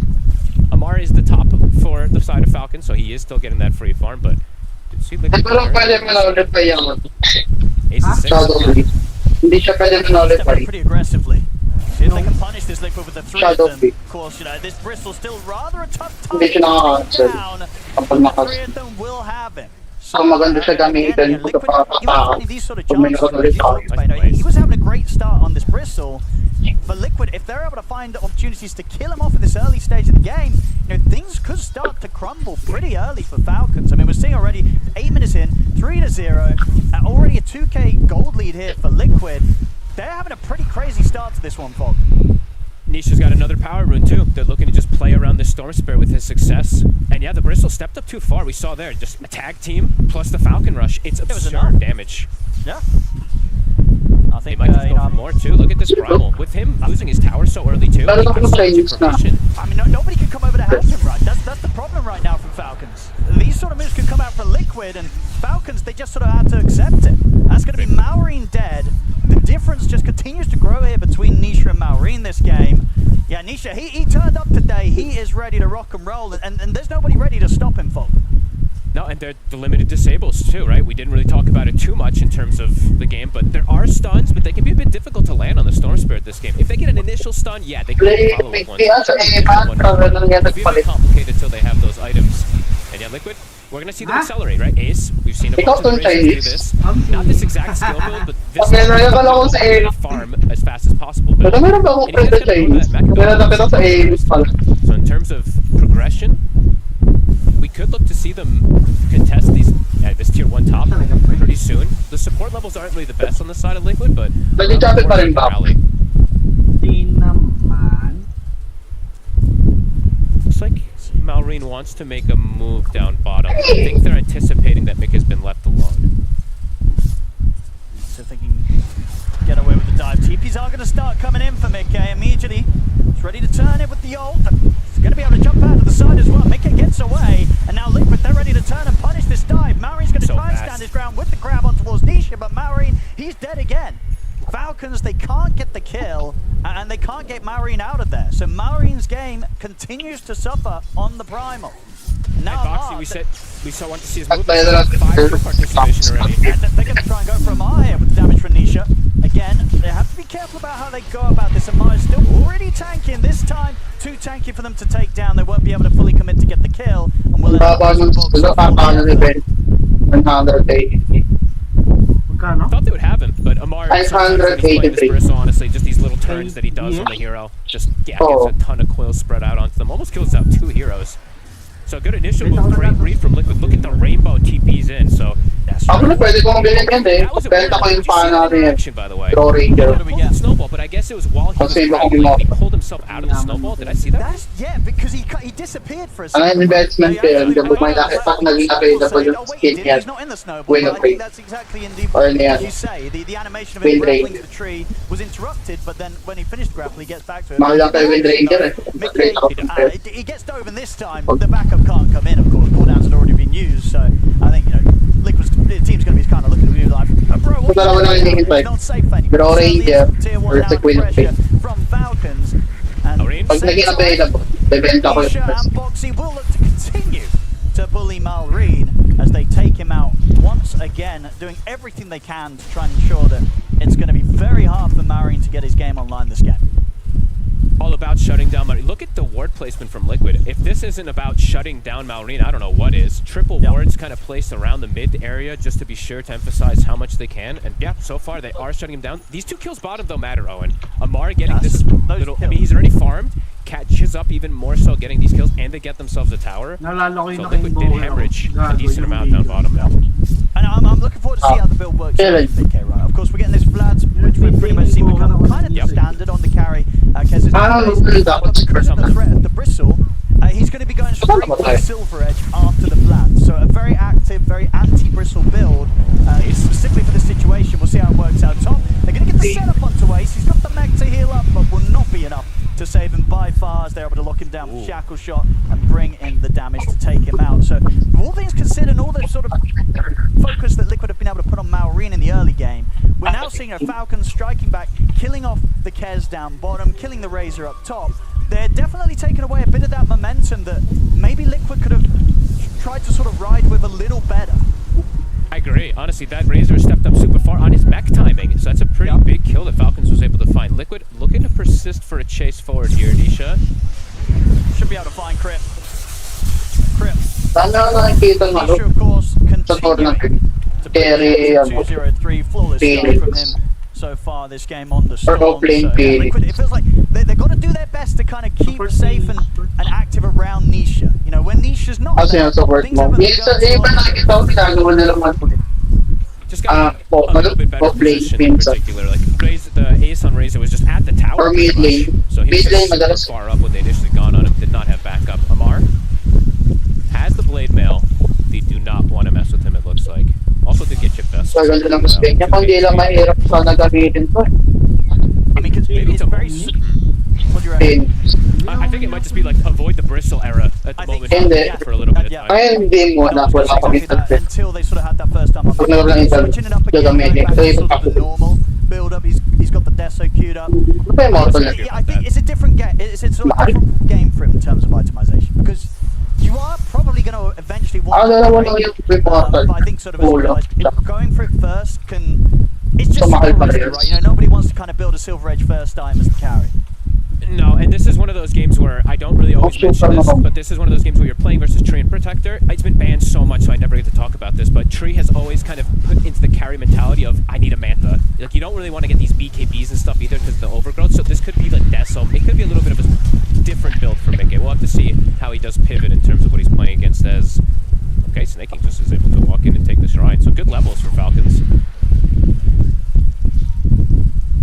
And Amar.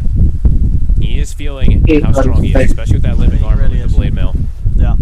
No, he can kind of start knocking on the door on either of the side lanes. And from Liquid, maybe if they bring the full 5, they're going to be able to bring a response to push him back at the least. But yeah, killing Amar now at this stage of the game is going to be super tough. You know, hitting sort of the timings that he'd hoped for. Sure, they're able to take him down that once early, but it's going to be hard for them to bring him down again. So Liquid, we'll see what sort of plays they can make. They might avoiding the Bristle. Here we go, smoke up from the mid. Nisha, Tofu and Boxy, they're ready to swing down towards the bottom lane. Try and find Skeeter, right? Because at the moment, Skeeter or Malrine, much easier kills and very much achievable kills for Liquid at this point. He's got, by the way, he's got all power runes. He's got an amp damage for this fight too. So Skeeter getting jumped immediately. Yep, they're going to have to catch on him. Vortex at the ready. Skeeter, he's got nowhere to run.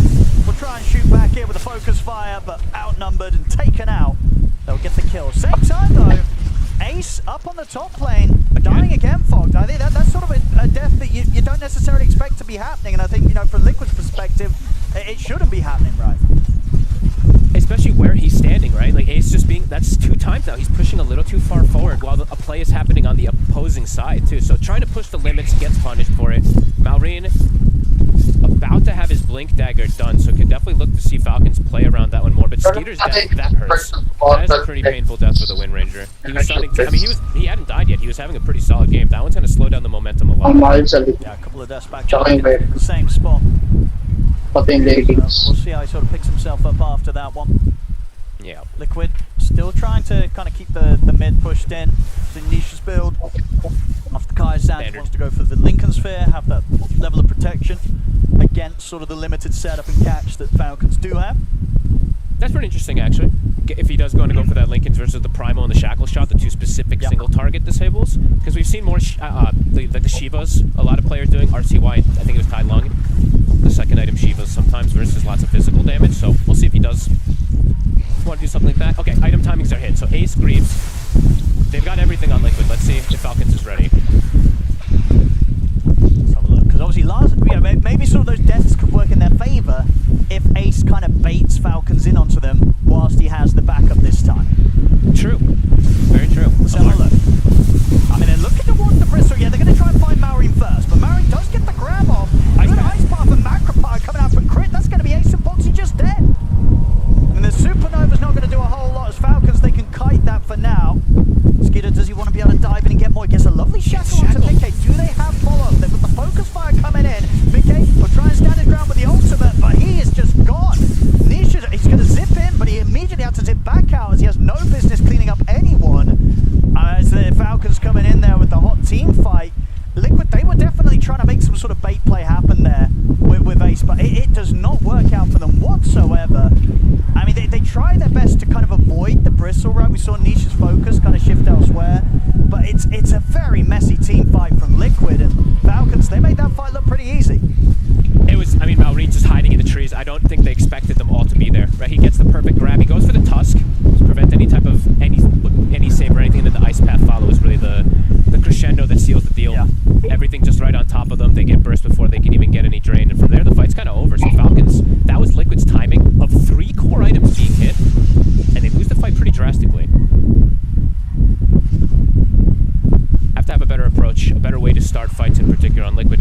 It is going to be hard for them to start fights a lot of times, though. I did want to say this as well as Falcons. They have this Blink Primal, so he can always start fights, and then they have this super, there's a reason this hero's banned every game, by the way, this super annoying tree that's just giving info all the time, either placing a ward in an unexpected position as we saw up top, or just giving information with his body. So I would say, yeah, for Liquid, being able to find the proper fights might be a bit difficult in terms of 5v5s.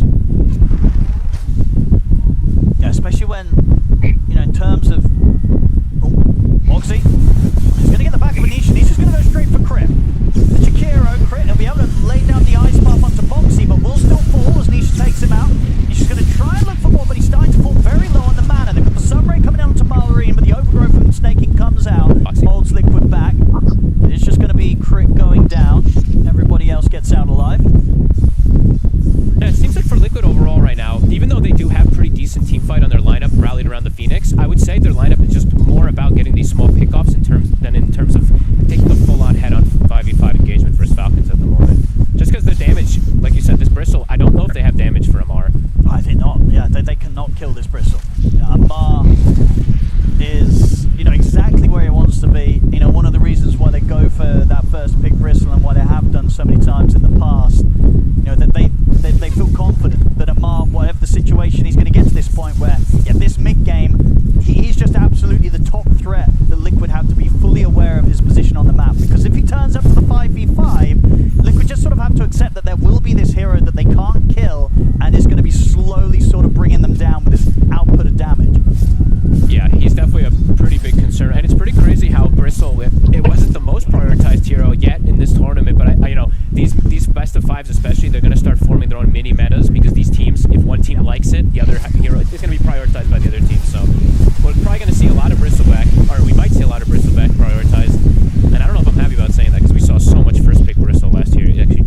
Yeah, no, it's going to be interesting to see how they adapt to it in the drafts. And just because of, well, from Falcons' side, they have that strength that you pick it first, and it could be with Mars, it could be Cedars, you know, if they want to switch it up. Liquid's going to try and use the sort of information that they have from Falcons going for the Tormentor to play the other side of the map, get this Roshan.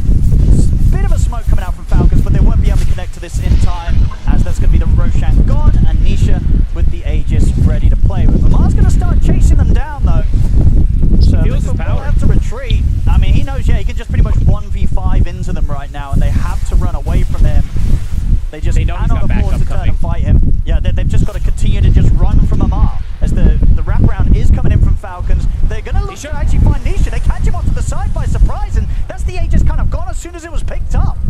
Nisha was not ready for them to just sort of turn and make the jump onto him, and they do it very cleanly as well. You know, not the biggest amount of lockdown that they have at their disposal, but it was enough to 100-0 him the once. So for all that opportunity they got taking the Roshan, that's the Aegis immediately gone, and it's Falcons that are back on with the pressure. Just heads up, I mean, Amar, right? He knows how powerful he is. He's just running at 5 heroes, giving info. I think Nisha was, I'll be honest, I think Nisha was trying to catch the smoke and then just zipping away, but he didn't even get hit by the initial rock stun. It just was the charge through that hits him, and then he gets chain stunned and killed the one time. Tofu? Yep. Careful. I'll see how much Falcons want to apply pressure on the mid lane. This tier 1 should be theirs for the taking. The rally around this Bristle is a concern. And now I'm like, you know, you were mentioning the Silver Edge that he had queued up on the cast. Yeah, he is doing the Deso Manta build, like I said. You kind of have to when you're playing versus Tree. But yeah, I don't know. This Bristle is a really big problem. I don't know how they tackle through it with their lineup right now, unless it's a super long fight with Sunray, which is just looking very difficult with the way that Falcons is posturing and the way they're itemizing. Solar Crest, Fuels, they're getting set up, and yeah, covering their bases. I mean, it really has to be that, right? Yeah, the sort of vortex into like a tusk punch and a snowball stun, whilst you have Tofu at max range laying down the Sunray. Then right? maybe, like that's what it feels and like. And that's still a maybe. You know, that's not a guaranteed Bristleback kill by far. Oh, and then the issue too is like if he just pops Blade Mail during the Sunray, the Phoenix actually dies incredibly fast too. So you have to, yeah, it's going to be interesting how they approach the fights. The gold, it's still very, very even, but Liquid, at least for what it feels like, they wanted to be coming out with an advantage in this game where around their storm, and that advantage isn't really there. Falcons is getting to do their thing where they sit back and the creeps get online. The 3 cores are farmed on Liquid, so we'll see if they can actually approach the fights, because we did see that last fight top that was pretty disastrous.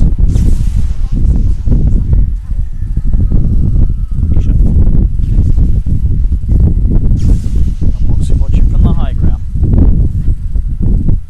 But again, just having to avoid Falcons completely.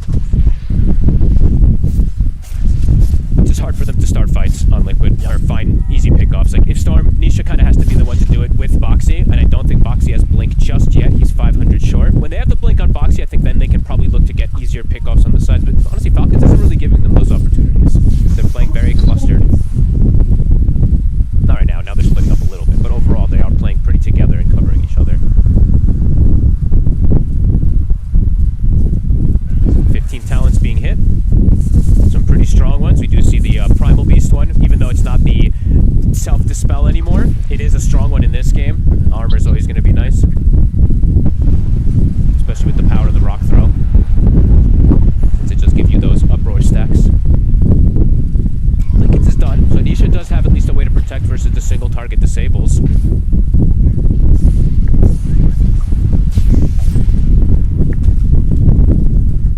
Still, it's just a question of whether this is enough to sort of allow Liquid to get back on the aggression, or if they sort of have to wait for Falcons to make a mistake.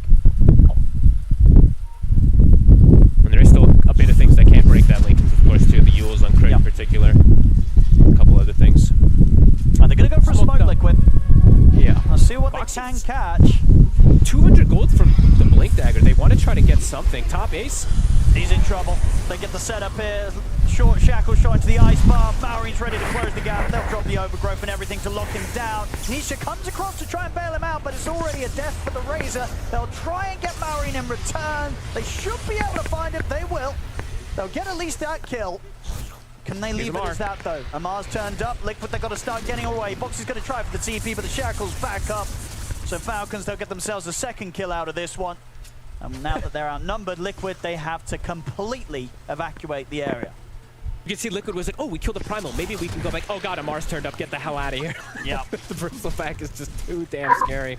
He's got the Lotus up too now. Yeah, this Bristle. We're gonna have to see how they tackle him. It might have to be something later on that they do it. They do at least get the Primal Beast again, but they do lose 2 for an Ace. That's 0 and 4 on the Razor, who got pretty good timings on his auras. Just has been caught alone over and over again. Yeah, it's just sort of the real sort of comparison in terms of the heroes that they're playing, right? You know, when you consider, you know, Razor at the moment, you do think of it to be this option if you want to have kind of this tanky hero, but Amar's just kind of showing, you know, compared to the Bristle in this sort of game, it's just not even close, right, what the Razor can offer in comparison to this Bristle. Yeah, the Razor at this point, honestly, it's going to start being just an aura. He's not really going to be dealing the most damage yet until he's got maybe that next item. He's going to be aura providing for his teammates. Amar is going to be dealing a ton. He didn't go auras by any round. He never does. You know, Amar really doesn't like doing that, so he likes being that carry.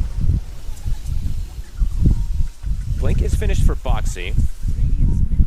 But again, this is not the easiest game overall for the Tusk, since, you know, versus the Primal, very difficult to get saves and very, I mean, impossible, of course, versus Pulverize. And then also just Ice Path. If you blink into a wrong position, you can get caught into that too. Skeeter's getting to hit creeps. Starting to get that recovery for him too. His Mjolnir's done, his Pike is soon to be finished. Hard for Mickey to stick on targets in this game. A little bit of pressure onto the tier 1 top, at least from the creeps, but you can see even with that, Liquid hesitant to really push onto the tower themselves, just in case Falcons do turn up again with another defense. And Falcons, though, for now, focused on the sort of towards the tier 2 down bottom. Okay. We'll start to deep in. They want to see if they can get a catch here, trying to get the angle onto Snaking. The trees they go, Nisha will find him, but he has got backup. He won't be able to save him. Liquid able to take Snaking out. They can start to get the pushback going here on the bottom lane. Nice jump from Nisha. That was actually super nice identification of where Snaking was, because they didn't see him on that south side. He just kind of anticipated it, so he kind of knew that the 2 supports were being obnoxious down there, so good catch. Keeps himself going with the Galvanize, keeps himself up at that top 2 net worth. 15. No power right now.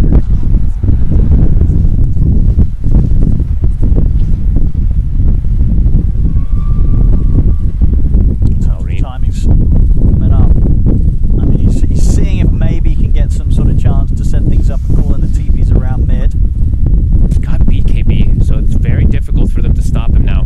If he does find a target, unless Boxy gets the blink punch to stop the grab, that grab is going to last. Maureen, just farming. They're going to smoke. Maybe this will catch Liquid off guard. Obviously, Maureen's showing, using the pulverize there on the wave. Might mean that Liquid get caught a little sort of relaxed at this point, not expecting this sort of smoke play to come in. They see Tofu. They're going to get the jump on him. They set up with the rock into the ice path and the Macropire. They'll look to burst through Tofu before he can get a single spell off, and they'll succeed. That's Tofu dead. I love the rock. There's something so enjoyable about this ability. Hits him in the face. Didn't have the pulverize. Didn't need it though. Looking to play around this bottom ward. I see they're drawing the circle around it, Skeeter and Snaking. So looking to play around that vision, maybe trying to anticipate where Mickey's movements are. Because Shadowblade is done. He's starting to approach that Silver Edge, that tool they need to deal with Amar. Yeah. I mean, that's what we're all waiting for, right? To see that's what we're waiting for. To if see what's when gonna that's work online, is it going to be some sort of scenario of events where they can set up for Mickey to get in, get that break, kill the Bristle, or is it not going to be the case? We'll see Mickey go for the setup on towards Skeeter. Good start here.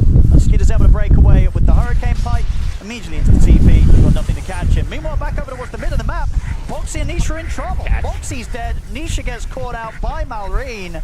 Uh-oh. I mean, it's tough, right? In terms of the net worth, it has been close for a lot of this game, but this sort of step up in lead now that we're going to see from Falcons, it did always kind of seem inevitable, Fogged, right? This was always going to be coming. Man. It's not as easy as it might have looked for Liquid in the early game. The sort of the silence as it built towards this point. This game's going to start getting very difficult. Very, very difficult for Liquid. It's been, right, like since top, they showed up with their 3 core items and they lost the fight. They didn't even come close in that fight. When they showed up with the first initial 3 core items, and now they keep picking up items, but Ace is never, it's never rallied around the Razor. It's never rallied around the Auras. It's like these 1-by-1 kind of sequences, and then the Razor dies on an island again. 0 and 5 for Ace. Amar's just cruising. Again, just to stretch, they're coming in with his first pick bristle. And we really gonna evidently get this so far, Liquid, they did have an answer for it. Obviously they had the entirety of the draft to sort of try and approach how they wanted to play against this bristle. I mean, unless they've got some sort of great plan in the later stages of this game, so far, it looks like whatever answer they had, it's not worked out for them. No, not at all. I'm seeing these annoying tier 3 neutrals. I should have pointed out earlier, but my god, in the amount of games that I'm seeing this unrelenting eye, this item is so broken. It's great. I don't know. It is so busted. You just can't control him. He's running around. Can't slow people. Like, Amar probably has, what's his slow resistance? He's sitting at like 70% slow resistance. Do they catch him? Let's see if they can kill him. No, I don't think they can. BKB and Blade melts off. And that's going to be him walking off into the sunset. They can't catch him. It's a good try, to be honest. He just had got the BKB, and they just had got the Silver Edge. So it was honestly an ideal try from Liquid, but an ideal, perfect response from Falcons with the timing of BKB. Because I feel like, Liquid's got to try something now, right? You know that the Bristle doesn't have BKB. He's still going to be very hard to kill, but if there's any sort of window to try and make a move around this Silver Edge pickup of Mickey, this has got to be it. It is, but they did reveal it, right? So they did show. So now Falcons is completely aware of that Silver Edge too, and that he's gone this, pretty aggressive build, right? Manta, Deso, Silver Edge, very little defensive. Liquid's waiting on the high ground. Smoke coming in from Falcons. Who's going to go first? Skeeter ready to step up if he needs to. Has, of course, still got the Aegis for a fair few minutes. He broke the smoke. Yeah. He knew they were on the high ground. They're not going to give Liquid that sort of chance. Yeah, if Amar has BKB, as long as he's not chain stunned and he gets the BK buff, he's going to live every time, unless the Silver Edge gets him beforehand. Nisha, careful under that vision. They did buy him a gem to protect him versus that pesky tree vision, but has to walk away. Yeah, the net worth, it was close for a while, and just, 1 or 2 small, pretty big mess-ups, of course, catapults it forward, and now a Tormentor. Last time they were able to get the trade of Roche with it, of course, that Roche is, it's in Skeeter's hand, and he's about to have BKB himself also for the protection. Liquid under vision also here. Falcons, they're immediately hunting for him. Let's see who gets caught first. Skeeter. He's going to find the angle towards Boxy. Does he get the completed shackle though? So Boxy will get the chance to get the snowball off. Still though, Ice Pass ready and waiting for him as he comes out of the snowball. It's going to be Boxy gone. Falcons they continue the push down here. Playing Tusk versus Jakiro or Willow. Sometimes this happens, you get your snowball off, but you're just setting up for the path through the brambles. Is that a banner? Oh, there's a banner in the pit. They didn't notice. Whoops.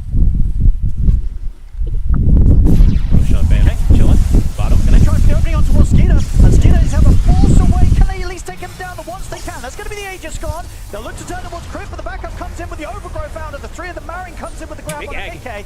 Falcons, they're still backing off though. They'll get away from the Supernova. Now they're ready to look to get back in. The Rockthrow comes in, catches onto the 2. They catches both Mickey and Ace. That's gonna be Mickey gone. Ace to fall as well. A very nice sort of backup there from Falcons to avoid the Supernova, get back in, shackle onto Tofu, catch the Phoenix on top of it all. Falcons looking well prepared for any situation right now the Liquid tries to throw at them. Beautiful, honestly. An egg comes out that looks glorious, right? But Snaking, I believe, got a 3 or 4-man root right before it, so nobody could chase, stop anyone, do anything like that. Excellent disengage from Falcons. And then Gale Force actually keeps everyone trapped. And then they just wipe them completely. 12k and lead. Go for the high ground now. I'll go do 2 sets. It's definitely going to be tempting it for Falcons if they want to play aggressive. They're almost certainly going to have time. It's 30 seconds without Mickey, 20 seconds or so without Ace. So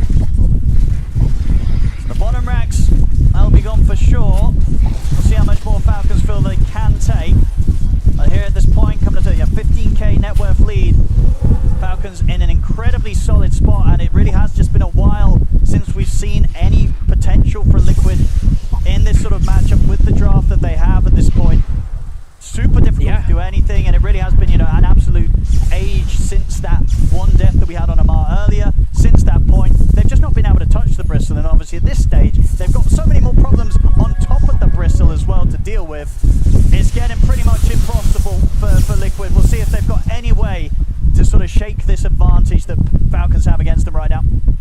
Yeah, it's like Nisha and Boxy, I felt like we're doing a lot in terms of being able to make these movements happen, right, getting these catches, but then once Falcons just got a couple extra levels, they grouped up, they never really let Liquid get their group up. And I think, you know, I'm not like blaming Ace in any by any means, but sometimes the offlaner just gets left on an island a bit and just steps up a bit too far. He's 0-6 as the aura, the one that they're supposed to kind of rally around, being able to get those team fight successes. So just some difficulties that I think Falcons just played around really nicely. And yeah, honestly, this Bristleback might be something that just maybe a mini meta in this best of 5 or something, but when I saw it the other day from Liquid, it looked super strong, and now that I see this, I'm like, uh-oh.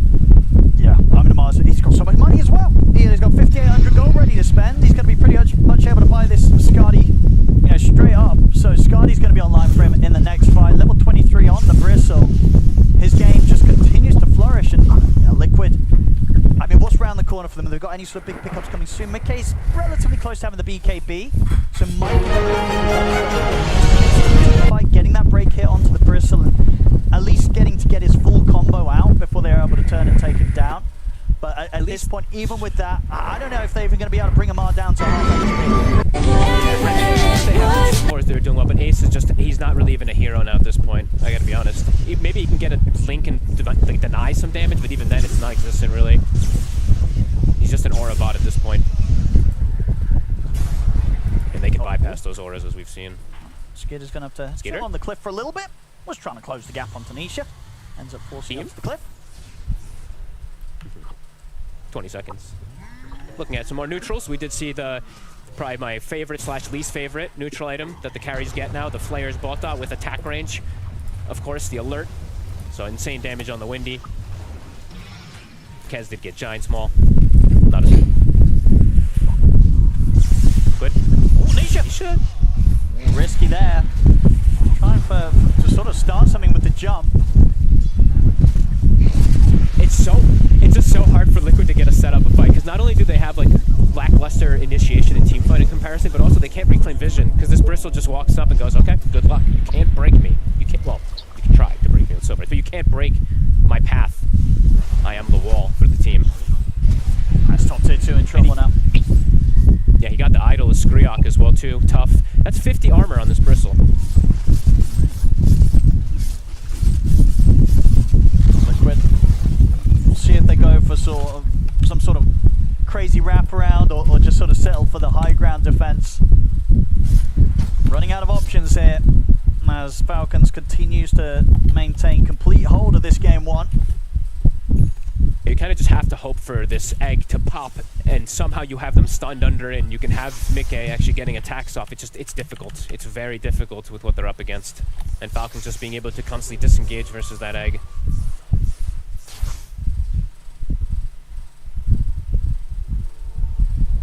Nisha probably calling that he wants his BKB, but still a ways away.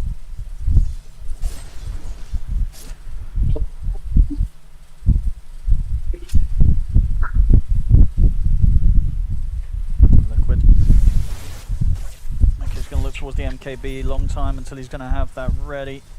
These huge items continue to come out. Falcon Hex. Sports. Yeah, Crit has just got a complete Hex on the courier coming out to him. Wait, what? I mean, that's honestly insane. I thought he was, I didn't see him even queuing it up, but that's going to be really strong, obviously, versus the Storm, right? This Lincoln's... And it's going to surprise them. They just get any disable. Yeah. You know, Liquid's not going to anticipate that Crit just picked up a full Hex. No.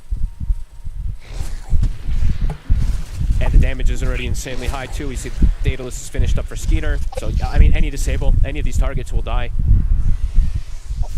Fights for Liquid just continue to get more and more complicated, and tough to see how they really rallied all together also.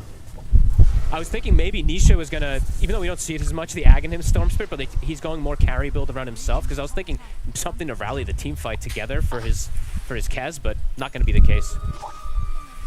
For Refresher, for Primal. Can they get something with this smoke, Liquid? Amar? Do they really want to try starting on the Bristle? They're going to look towards him, but immediately the BKB and the Lotus is off. So they have to start backing away. And now Boxy, he's going to get left behind. It's going to be him gone. So they get the BKB out of the Bristle, but that's pretty much all they can get out of him. Maureen. For the grab on a Mickey, but Mickey quickly gets the BKB off, turns towards Maureen. Gonna look towards Crit, but Crit able to buy time here. Wala pa eh. Get the hits to Nisha, but that is going to be Crit dead. Nisha wala ako eh. Skeeter, he's able to commit in though and just take out Mickey.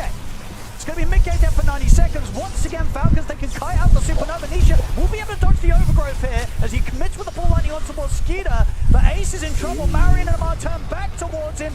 Ace is gone. Amar and Marion get to have the control and damage to bring down Nisha. Take out Boxy for a second time in the fight. It's just far too much for Liquid to handle right now. Falcons, they can head into the pit. Get this Roshan. The lead continues to blossom here for Falcons. And Liquid, they're really running out of options in this game one, Fogged. And in fact, they might have just run out of options completely at this point. Dude, Skeeter killed Mickey in, like, what was that, 1.2 seconds? That was halfway through the shackle shot, I think. I didn't see that again, how fast he died. It was like halfway through the shackle shot duration, right? Watch, ready? Here we go. Yeah, it was exactly halfway. Yeah, look at that. Yeah, absolutely destroys him. You know, Tofu tries his best. He's like, here, bro, have a bit of a heal coming out from the sun ray. But nothing could save Mickey there in that situation. Skeeter very nicely turning and getting that shackle off just as the moments before the BKB came off. So that Mickey was immediately caught as his BKB came to an end. The push coming back in the real time. Falcons, they get the mid racks. They're ready to look up towards the top set of racks as well. Liquid are going to have to deal with the mega creeps when they all respawn in a second.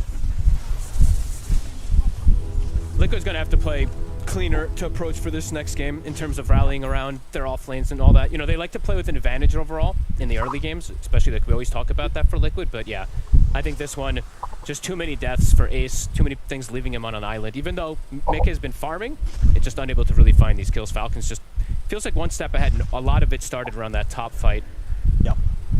Just some clean movements, like Liquid, they got that Roche, love that move that they did, the trade versus the Tormented, but then losing the Aegis, and then, yeah, never really finding a team fight that got together.